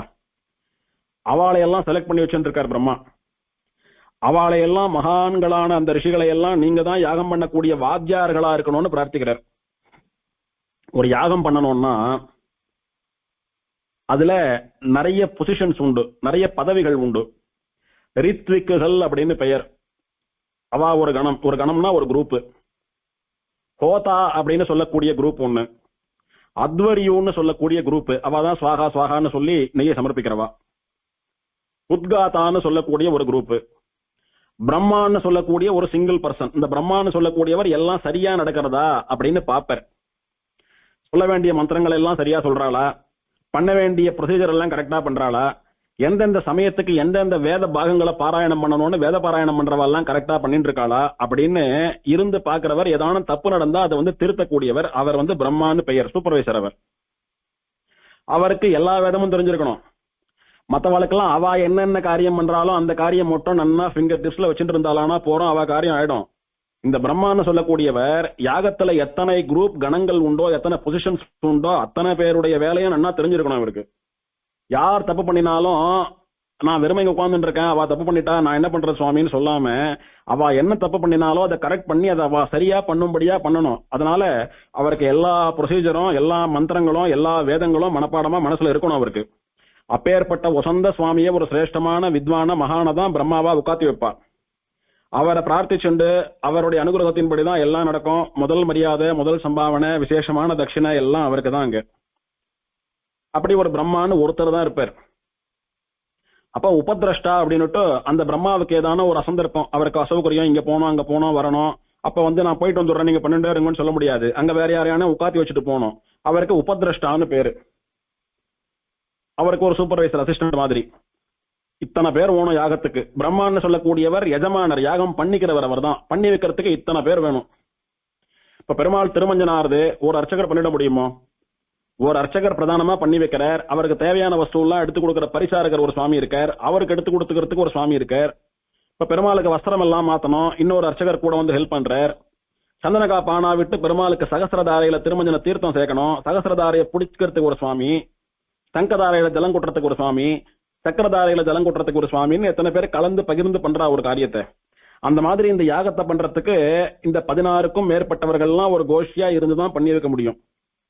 அந்தந்த கணத்துல அவாவா இருக்கணும்னு பிரார்த்திச்சுட்டு அவளெல்லாம் வரிக்கிறது. வரணும் அப்படின்னா இந்த பதவியில நீங்க தான் இருந்து யாகம் பூர்த்தி பண்ற வரைக்கும் நல்லபடியா முடிச்சு கொடுக்கணும் அப்படின்னு அவளை பிரார்த்திக்கிறது. அது பிரார்த்திக்கிறது முறை. அது பிரம்மாவாவே இருந்தாலும் அந்த யாகம்னு வரைச்சா அந்த முறையை பண்ணிதான் ஆனும்.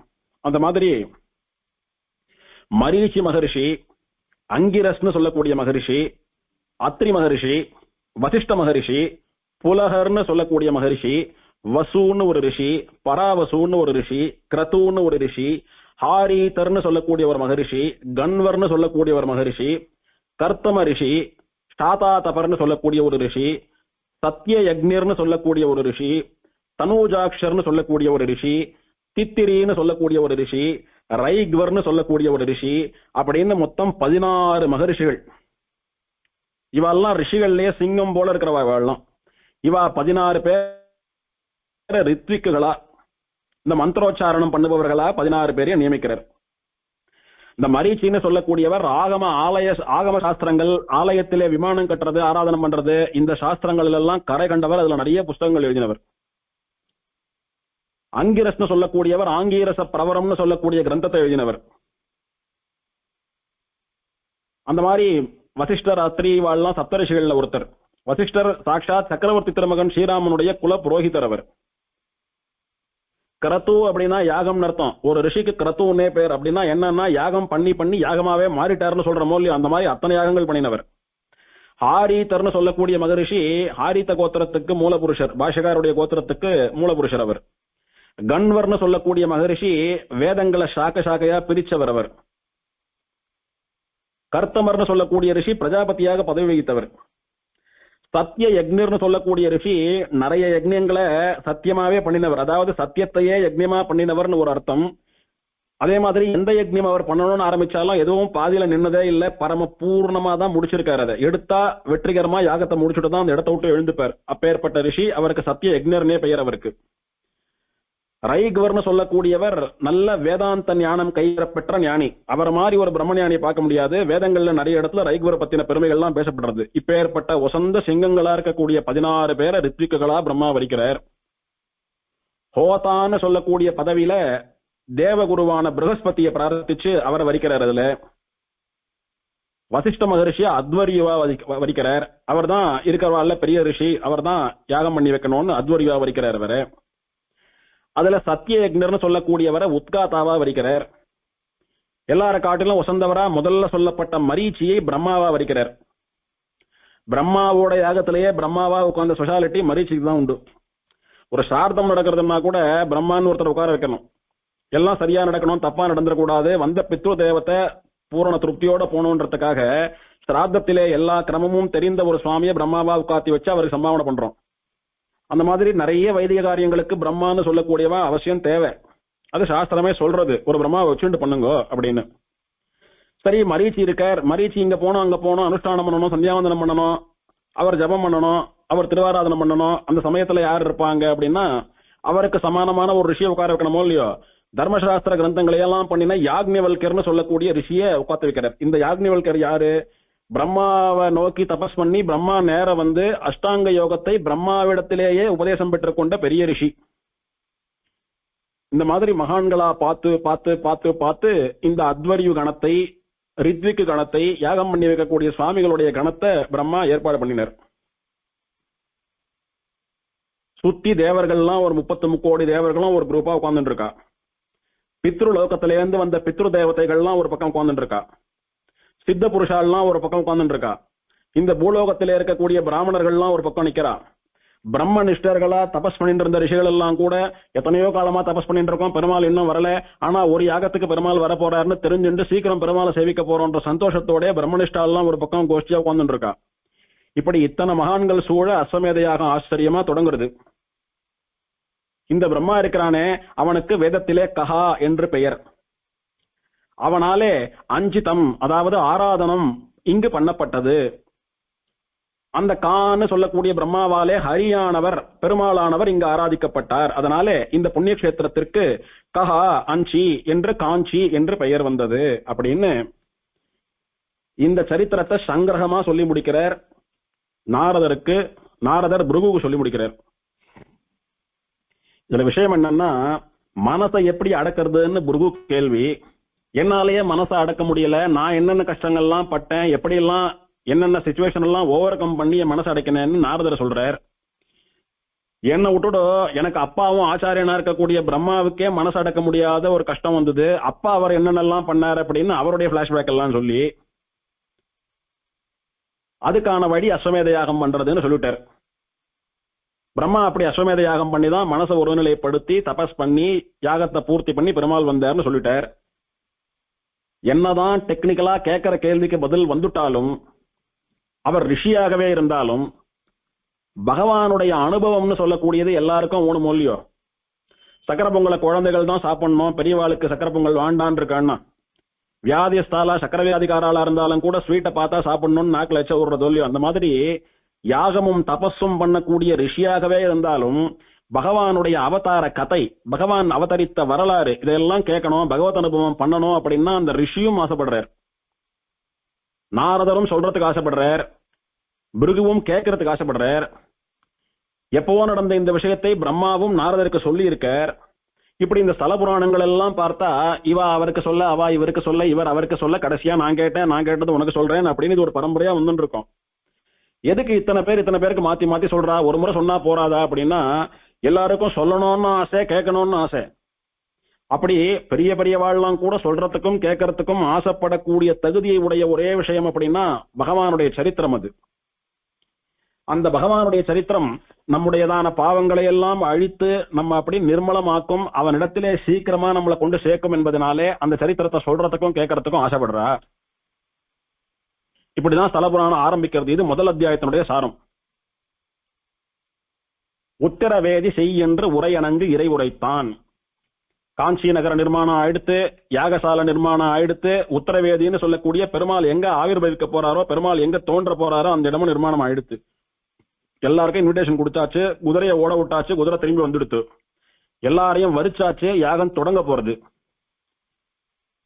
இந்த உத்தர வேதிக்கை இருக்க, இதுதான் இந்த யாகசாலையினுடைய ஹைலைட். அது வைட்டல் பாயிண்ட் ஆஃப் த யாகசாலை, உத்தமமான இடம். ஏன்னா அங்க இருந்துதான் பெருமாள் அவதாரம் பண்ண போறார். அதனால அதை பத்தி வர்ணிச்சு ஒரு பாசுரம் சுவாமி தனியா பண்றார், 9வது பாசுரம். உத்தம அமர்த்தலம் அமைத்ததோரெழில் தனுவின் உய்த்த கணையால் அத்திர வரக்கண் முடிபத்தும் ஒரு கொத்தென உதிர்த்த திரலோன் மத்துரு மிகுத்தத இர்மொய்த்தவினை வைத்ததுனும் அத்தனிடமாம் அத்திகிரி பத்தர் வினை தொத்தலவருக்கும் அணியத்திகிரியே. வந்த அசரீரி என்ன சொல்லிட்டு, அனந்தசரஸ் கரையில யாகசாலை பண்ணுன்னு சொன்னா பரவாயில்ல, அஸ்திகிரி மலை மேல உத்தரவேதி நிர்மாணம் பண்ணுன்னு சொல்லிட்டு, அப்போ அந்த அஸ்திகிரிக்கு ஏதோ ஒரு சிறப்பு இருக்க வேணும் சுவாமி. இருக்கிற இடத்தெல்லாம் விட்டுட்டு அந்த அஸ்திகிரி மேலதான் பெருமாள் வரக்கூடிய மேடையை நீ அமைக்கணும்னு சொல்றதுன்னா நிச்சயம் அந்த மலையில ஏதோ ஒரு விசேஷம் உண்டு. ஒரு திருமலையை போலே, ஒரு திருமாலிருஞ்சோல மலையை போலே பெருமாளுடைய சரீரமா, பெருமாளுடைய ஸ்வரூபமா இருக்கக்கூடிய அந்த மலைன்னு தெரியறது. அதனால அந்த மலையை சேவிக்கலாம், அந்த மலையினுடைய பெருமை என்னன்னு நாம தெரிஞ்சுக்கலாம்னு சுவாமி தேசிகன் அந்த மலையினுடைய பெருமையை நமக்கெல்லாம் சொல்றாரு. எப்பேற்பட்ட மலை தெரியுமா? கடைசி 2 லைன்ல சாதிக்கிறார். அத்திகிரி பத்தர்வினை தொத்தர வருக்கும் அணி அத்திகிரியே. அந்த அஸ்திகிரின்னு சொல்லக்கூடிய மலையை யாரெல்லாம் பக்தா போய் சேவிக்கிறாளோ அவளுடைய வினைகள், அவளுடைய பாவ புண்ணியங்கள்னு சொல்லக்கூடிய பெருமாள் அவ அடைய விடாம தடுக்கிற வினைகள், பேரியர்ஸ் எல்லாம் இருக்கு, அதெல்லாம் அப்படியே கொத்தா அறுத்து போட்டுடுமா அந்த அத்திகிரின்னு சொல்லக்கூடியது. எப்படியானா திருவேங்கடமலையை சேவித்தா பாவம் எரியறதுன்னு சொல்றாலோ அந்த மாதிரி செடி போல அப்படியே அடர்ந்து கிளை விட்டு இருக்கக்கூடிய பாவங்கள் கர்மங்கள் மொத்தத்தையும் இந்த அத்திகிரின்னு சொல்லக்கூடியது அப்படியே வேரோட அறுத்து எரிஞ்சிடுமா. அத்திகிரி பத்தர் வினை, பத்தர் அப்படின்னா பக்தர், பக்தர்களுடைய வினைன்னு சொல்லக்கூடிய கர்மத்தை தொத்தர from the grass root level itself புடுங்கி எறிஞ்சு விடும். அப்பேற்பட்ட அணி அத்திகிரியே, அழகான அஸ்திகிரி மலை அப்படின்ற. அதுவும் எப்படி எரிக்குமா? அத்திகிரி போல எரிக்கும். திகிரி அப்படின்னா சக்கரம்னு அர்த்தம், அத்திகிரி அப்படின்னா அந்த சக்கரம். த சக்கரான்னு சொல்றது போல ஒரு விசேஷனம், வெறும சக்கரம் இல்ல, அந்த சக்கரம். எந்த சக்கரம்? எம்பெருமானுடைய சங்கல்ப சக்தியாக இருக்கக்கூடிய சுதர்சன சக்கரம். எந்த ஒரு சுதர்சன சக்கரமானது எம்பெருமானுடைய சங்கல்ப சக்தியினுடைய மறு வடிவமாக இருக்கிறதோ, சாட்சாத் எம்பெருமானுக்குரிய அத்தனை சக்தியும் எந்த சுதர்சனத்திற்கு உண்டோ, எந்த சுதர்சனத்தினுடைய பிரசாதத்தினாலே உபாசனையினாலே இந்த துஷ்ட ஜந்துக்கள், அப்புறமா இந்த பேய் பிசாசுகள்னு சொல்லக்கூடியதான துஷ்ட சக்திகள் இதனிடத்துல இருந்தெல்லாம் நமக்கு பாதுகாப்பு ஏற்படுறதோ, எந்த சக்கரமானது நம்முடைய நோய் நொடிகளை அறுக்கிறதோ, எந்த சக்கரமானது நம்முடைய தோள்களிலே பொறிக்கப்பட்டால் இந்த சம்சாரம்னு சொல்லக்கூடியதான இந்த சம்சார கடலை வற்றுவித்து நம்மளை பெருமாள் திருவடியில கொண்டு சேர்க்கிறதோ, எந்த சக்கரமானது பக்தாளுடைய பாவத்தை எல்லாம் கொத்தா இருக்கிறதோ, அந்த சக்கரத்தை போலே பக்தனுடைய பாவத்தை அறுத்து தள்ளக்கூடியது இந்த அத்திகிரின்னு சொல்லக்கூடிய மலை. அத்திகிரி அப்படின்னு ஒரு வார்த்தையா சேர்த்து சொல்றச்ச ஹஸ்திகிரின்னு சொல்லக்கூடிய யானை மலைன்னு அர்த்தமாறுது. அத்திகிரி, அத்து பிளஸ் திகிரி அப்படின்னு பிரித்தால், திகிரின்னு பிரித்தால் அந்த சக்கரம், அந்த சுதர்சன சக்கரத்தை போலே பக்தர்களுடைய வினையை கூட்டம் கூட்டமா கொத்தா இருக்கக்கூடிய சக்தி இந்த அஸ்திகிரி மலைக்கு உண்டு அப்படின்னு சுவாமி ஆச்சரியமா வார்த்தை விளையாட்டினாலே அந்த மலையை வர்ணிக்கிறார். அது எப்பேற்பட்ட மலை தெரியுமா? அந்த மலை என்ன பண்றதுன்னு சொல்லிட்டார். பக்தாளுடைய வினையை கொத்தா இருக்கிற மலைன்னு சொல்லிட்டார். எப்படி அந்த மலைக்கு அந்த ஏற்றம் வந்ததுன்னு சொல்றார். உத்தம அமர்த்தலம் அமைத்ததோர் எழில் தனு. உத்தம, ரொம்பவும் உத்தமமான, ரொம்பவும் சிரேஷ்டமான, உத்கிருஷ்டமான, பவித்திரமான. அமர்த்தலம் அப்படின்னா பெருமாள் எழுந்தருளி இருக்கக்கூடிய இடம், அந்த பிரதானமான கும்பத்தை பிரதிஷ்டை பண்ணக்கூடிய இடம். அமைத்தது அப்படின்னா நிர்மாணம் பண்றது. இந்த விஸ்வகர்மாவானவன் பிரம்மாவினுடைய கட்டளைப்படி, அசரீரியினுடைய கட்டளைப்படி எந்த இடத்துல உத்தமமா பெருமாள் எழுந்தருள்வதற்குரியதான அந்த உத்தரவேதியை அமைத்தானோ அது எப்பேற்பட்டது தெரியுமோ? ஓர் எழில் தனுவின் உய்த்த கணையால் அத்திர அரக்கன் முடிபத்தும் ஒரு குத்தென உதிர்த்த திரளோன் மொய்த்தவன வைத்ததொரும் அத்தன் இடம். அதுதான் அத்திகிரி. அப்படின்னா எந்த எம்பெருமான் ராமாவதாரத்திலே ராவணனை சம்ஹாரம் பண்ணி அதற்கு பிறகு கிருஷ்ணாவதாரத்திலே பகவத்கீதையை உபதேசம் பண்ணினானோ அந்த கண்ணன் விளையாட போகிற இடம் அந்த அத்திகிரி. இல்லடா சுவாமி, தேவப்பெருமாள் தானே வர்றாரு, இவர் கண்ணன் சொல்றாருன்னா கண்ணன் கரிகிரி மேல் நின்று அனைத்தும் காக்கின்றானேன்னு தேவப்பெருமாள் கண்ணன் தான் அப்படின்னு சுவாமி தேசிகன் காட்டி கொடுக்கிறாருன்னு பாக்குறோமோ இல்லையோ? நம்முடைய சம்பிரதாயத்திலே தேவப்பெருமாளை கிருஷ்ணனா தான் அனுபவிக்கிறா பெரியவாள்லாம். ஆகையினாலே ஓர் எழில் தனுவின் உய்த்த கணையால், ஒரு அழகான, வேற யாருக்கிட்டையும் இந்த மாதிரி ஒரு வில்லு இல்லைன்னு சொல்லும்படியா உத்தமமான ஒரு வில்லு, கோதண்டம்னு சொல்லக்கூடிய தனுஷ் எம்பெருமான் ஸ்ரீராமனுடையது. அந்த ஓர் எழில் தனு ஒப்பற்றதா, தன்னிகர் இல்லாததா, இதுக்கு சமானமான ஒரு வில்லு இல்லாததா இருக்கக்கூடிய அழகான கோதண்டத்திலிருந்து உய்த்த கணையால், அதுல இருந்து ஒரு அம்ப செலுத்தினான் ராவணன் பேர்ல. ராவணன் எங்க சொல்றாரு இங்க? அத்திர வரக்கன் அப்படின்னு சொல்றாரு. அத்திரம் அப்படின்னா அஸ்திரம்னு அர்த்தம். அஸ்திரம் அப்படின்னா நிலை இல்லாததுன்னு அர்த்தம். ராவணன் என்ன நினைச்சுட்டு இருந்தானா, நான் பெரிய வீரன், மகாவீரன், மாவீரன் ராவணன்னே பேர் எனக்கு, சாமவேதம் முழுக்க நன்னா தெரியும் எனக்கு, பரம சிவபக்தன் நானு, எனக்கு அழிவே கிடையாது, என்னை யாரும் ஒண்ணும் பண்ண முடியாது, காலாகாலத்துக்கும் நான் இருந்துட்டு இருக்க போறேன், சிரஞ்சீவி நானு, எனக்கு மரணம் என்பதே கிடையாது, யாருக்கு என்ன அழிக்கக்கூடிய தைரியம் உண்டோ அதனால நான் என்ன அட்டூழியம் பண்ணினாலும் கேட்கறதுக்கு யாரும் இல்லைன்னு வரம்பு மீறி இஷ்டத்துக்கும் ஆட்டம் போட்டு இருந்தவனா ராவணன். அப்படி நான் ஸ்திரமானவன் அவன் நினைச்சுட்டு இருந்தானா, நான் நிலையானவன், என்னைக்கும் இருக்கக்கூடியவன் அப்படின்னு அவன் நினைச்சுட்டு இருந்தானா. ஆனா ஒரிஜினலா அவன் யார் தெரியுமா சுவாமி? அவன் ஸ்திரமானவன் எல்லாம் கிடையாது, அஸ்திரமானவன், நிலை இல்லாதவன். ஒரு க்ஷணத்துல பெருமாள் அவனை முடிக்க போறாரு பாருங்க, பார்த்துட்டே இருங்கோ. அவனை முடிக்கிறதுக்கு தானே ராமாவதாரம் எடுத்திருக்காரு பெருமாள். அதனால ஸ்திரம்னு தன்னை நினைச்சுட்டு இருக்கான், ஆனா நிஜத்துல அஸ்திரம் அவன். அப்படி நிலையில்லாத ஒரு க்ஷணத்தில் அழியக்கூடிய அரக்கன் ராவணனுடைய முடி 10, அவனுடைய 10 தலைகளையும் ஒரு கொத்தென உதிர்த்த திரளோன், ஒரு கொத்தா அப்படி வாழைக்காயா இருக்கிற மாதிரி அறுத்து தள்ளின ஒரு திறமை படைத்த மகாவீரனான ராமன். அது ஏன் ஒரு கொத்தென உதிர்த்தன்னு சொல்லணும்? ஒரு தலையா அம்பெய்து பெருமாள் கொள்றார், ஒரு தலை உழறது, இன்னொரு தலை முளைக்கிறது, ஒரு தலை உழறது, இன்னொரு தலை முளைக்கிறது, அந்த மாதிரி ஒரு தலையா இவர் எய்து கொள்ள கொள்ள கொள்ள அது உதிர்றது, இன்னொன்னு முளைக்கிறது. என்ன ரகசியம்னு அவன் வாங்கின வரத்தை யோசிச்சு பார்த்தார் பெருமாள். இவனுடைய சரீரத்துல இருக்கக்கூடிய அத்தனை தலைகளும் ஒரு சமயத்துல ஒரே கொத்தா அருந்து உழுந்தாதான் இவனுக்கு மீண்டும் தலை முளைக்காது, அவனை சம்ஹாரம் பண்ண முடியும்ன்ற ரகசியத்தை தெரிஞ்சுட்டார். அப்ப என்ன பண்ணணும்?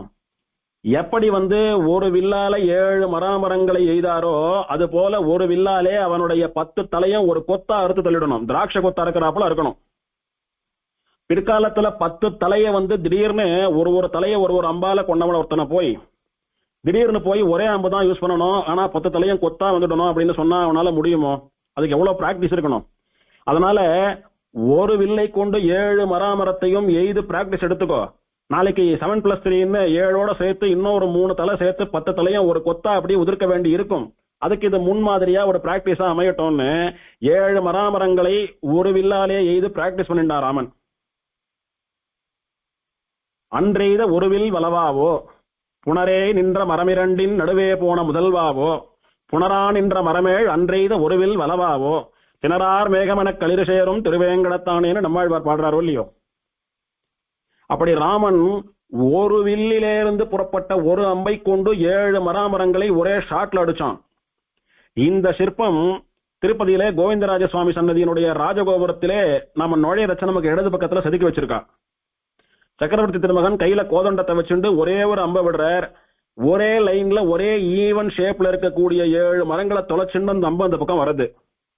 எப்படியெல்லாம் அருளி செயல பெரியவா அனுபவிச்சு கோவில் அதை வந்து வடிச்சு வச்சிருக்கா பாருங்க. இதெல்லாம் போற இடத்துல எல்லாம் என்ன இருக்குன்னு சேவிக்கணும். அந்த மாதிரி அன்னைக்கு பிராக்டிஸ் பண்ணிட்டான், அதை இங்க இம்ப்ளிமெண்ட் பண்றான். ஒரே ஒரு அம்பாலேயே கோதண்டத்தில இருந்து புறப்பட்டு வந்த ஒரு அம்பாலேயே 7 ராவணனுடைய 10 தலையும் ஒரு கொத்தா அப்படியே அருந்து விழுறது. அவன் கதை முடிஞ்சது. நான் நிலையானவன் ஸ்திரமானவன் நினைச்சானோ இல்லையோ, பெருமாள் கொத்தா இவன் தலையை அப்படி உதிர்த்த பிறகு இவன் அஸ்திர அரக்கன், ஸ்திரமில்லாத நிலையில்லாத மின்னலை போன்ற அல்பமான ஜீவனா போட்டான் இவன்.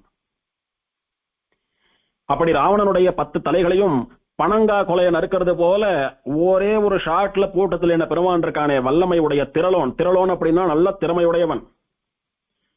ஒரு வில்லால 10 தலையும் ஒரு க்ஷணத்துல இருக்கிறான்னா எப்பேற்பட்ட திறமை இருக்கும், வில் திறமை இருக்கும் அந்த பெருமாளுக்கு. வில் வித்தையில எப்பேற்பட்ட வீரனா இருப்பான் அந்த பெருமாள். அந்த ராமன் பின்னால எடுத்த கிருஷ்ணாவதாரத்திலே மத்துரு மிகுத்த தயிர், மத்தினால் கடையப்பட்ட தயிரிலிருந்து மொய்த்த வெண்ணெய், திரண்டு வந்த வெண்ணெய், பாலை தயிராக்கி தயிரனா மத்த கொண்டு கடையிறா, அதுல இருந்து அப்படியே வெண்ணெய் திரண்டு வர்றது. அந்த வெண்ணெயை யசோத பிராட்டி ஒரு பாத்திரத்துல மாத்தி உரியில வச்சிருக்கா. அவள் கொடுக்கிற வரைக்கும் கூட பொறுமை காக்காம அவளுக்கு தெரியாம திருடி துண்ணக்கூடிய ஒரு ஆச்சரியமான சேஷத்தை பண்ணி அவளுடைய உள்ளத்தை கொள்ளை கொண்ட தெய்வம் இந்த கண்ணன் சொல்லக்கூடிய குழந்தை. மத்துரு மிகுத்த தயிர் மொய்த்தவென வைத்ததுனும் அத்தன். அத்தன் அப்படின்னா சுவாமின்னு அர்த்தம், கிருஷ்ணன் சொல்லக்கூடிய சுவாமி. இவன் எப்பேற்பட்ட மாவீரன் தெரியுமோ, ஒரு அம்பாலே ஒரு ஷாட்ல 10 தலையும் ஒன்னா உதிர்ந்து விழும்படியான ஒரு மாவீரன். அப்படி வில் பயிற்சி உண்டு இவனுக்கு. அப்பேற்பட்ட வீரனாச்சே ரொம்ப முரடன்னு நினைச்சுக்க வேண்டாம். அவனே அடுத்த அவதாரத்திலே கடைஞ்சு வச்ச வெண்ணையை கொடுக்கிற வரைக்கும் கூட காத்துட்டு இருக்காம பக்தியோடு கூட ஆசையா திருடி சாட்ட பெருமாள் அந்த கிருஷ்ணன் இருக்கான் பாருங்க. என்ன சொல்ல வர்றாரு இப்போ? ராவணனுடைய கதையை எதுக்கு சொல்லணும், இப்ப வெண்ணை திருடினதுக்கு சொல்லணும் அப்படின்னா, ராவணனுடைய தலையை அதுவும் 10 தலையை ஒரு கொத்தா அறுத்ததுன்றது எம்பெருமானுடைய பரத்துவம், அவனுடைய சுவாமித்துவம். அவனால எல்லாம் முடியும், எல்லாரும் அவனுக்கு கீழே தான், அவனால சாதிக்க முடியாதது ஒண்ணுமே கிடையாதுன்னு அவனுடைய மேன்மையை, சுப்பீரியாரிட்டியை காட்டுறது. அது அவனுடைய சுப்ரீமசியை காட்டுறது. அதே இவன் வெண்ணையை திருடி காட்டதுன்றது அப்பேற்பட்ட பரதத்துவம். அவனிடத்திலே உண்மையான பக்தியோடு வேண்டினால் அப்படியே இறங்கி வந்து என்ன இப்படியெல்லாம் இந்த பெருமாள் கலந்து போறானேன்னு சொல்லக்கூடிய அளவுக்கு ஆச்சரியமா இறங்கி வந்து சேர்த்துன்றுவான். நம்மளோட கூட நம்ம மாத்த குழந்தையாவே மாறிடுவான்னு சொல்லக்கூடிய அவனுடைய சௌலபியம், அவனுடைய எளிமையை காட்டுறது. அப்பேற்பட்ட பரம்பொருளா இருக்கக்கூடியது உண்மையான பக்தியோடு இருக்கக்கூடிய பக்தர்களிடத்திலே நம்மாத்து குழந்தைய போல அடியும் உதயம் பட்டிண்டு திருடி எல்லாம் சாட்டுதுரா குழந்தை. அப்பேற்பட்ட பரபிரம்மம் அப்படின்னு எல்லோருக்கும் மேல இருக்கிறவன். அவனை ஆசிரியிச்சாதான் நமக்கெல்லாம் நல்ல கதி. ஆனா அவ்வளவு பெரியவனாச்சேன்னு பயப்படாதங்கோ. நம்ம ஆசையா கூட்டோம்னா நம்ம ஆத்துல திருடி சாப்பிடுற அளவுக்கு கூட வந்து புழங்கக்கூடியவன். அந்த எளிமையும் சொல்றேன் உனக்கு. சரி சுவாமி, இதெல்லாம் ஏன் இப்ப சொல்லிட்டு இருக்கீங்கன்னா, அந்த அத்தன், அந்த சுவாமியினுடைய இடமாம் அத்திகிரி, அவன் இருக்கக்கூடிய, அவன் வரப்போகிற இடம்தான் இந்த அஷ்டகிரி. அதனாலதான் இதுக்கு ஏற்றம். அப்படி வந்து என்ன லாபம் சுவாமி? பெருமாள் வந்து அந்த அஸ்திகிரி மலை மேல திருவடியை பதித்து நின்று கொண்டால் அவனுடைய திருவடி சம்பந்தத்தினாலே அந்த அஸ்திகிரின்னு சொல்லக்கூடியது அந்த அத்திகிரி போலே, அதாவது அந்த சக்கரத்தை போலே, அந்த சுதர்சன சக்கரத்தை போலே சேவிக்கக்கூடிய பக்தர்கள் பாகவதர்கள் அனைவருடைய பாவத்தையும் கொத்தாக அறுத்து தள்ளிவிடும். சுதர்சன சக்கரம் எப்படி பாகவதாளுடைய பாவத்தை பொசுக்கிறதோ அந்த மாதிரி இது அப்படியே அறுத்து தள்ளுறது. திகிரி அப்படின்னா சுதர்சன சக்கரம் அப்படின்னு அர்த்தம். இன்னைக்கும் அந்த அனந்த சரஸ் கரையிலே அத்திகிரியும் உண்டு, அத்திகிரியும் உண்டு. அனந்த சரஸ்துடைய கரையில தான் அஸ்திகிரின்னு சொல்லக்கூடிய மலை, அதுக்கு மேலதான் உத்தரவேதி, உத்தரவேதிக்கு நடுவுல தான் தேவப்பெருமாள். அந்த தேவப்பெருமாளை தாங்கிட்டு இருக்கிற அத்திகிரின்னு சொல்லக்கூடிய அஸ்திகிரி சிகரமும் இன்னைக்கு உண்டு, சேவிக்கலாம். அதே அனந்த சரஸ் கரையிலே அத்திகிரின்னு சொல்லக்கூடிய அந்த சுதர்சனாழ்வான்னு சொல்லக்கூடிய சக்கரத்தாழ்வானுடைய சன்னதியும் உண்டு.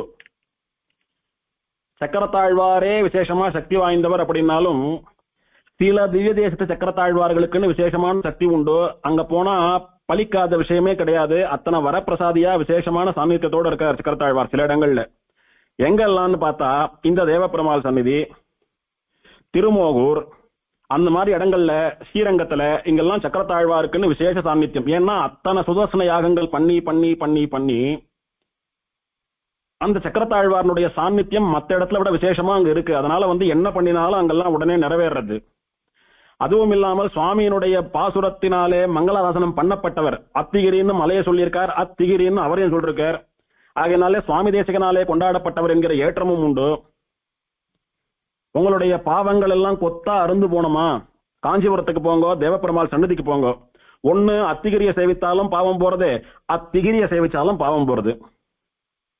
ஆகையினாலே தேவப்பெருமாள் அடியவர்களுடைய பாவத்தை அழிக்கும் பொருட்டு, அறுக்கும் பொருட்டு,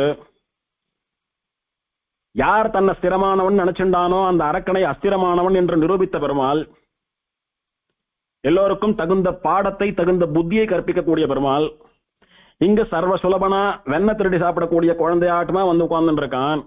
அதனால அவனுடைய பரத்வத்தை மேன்மையெல்லாம் மறந்துடுங்க.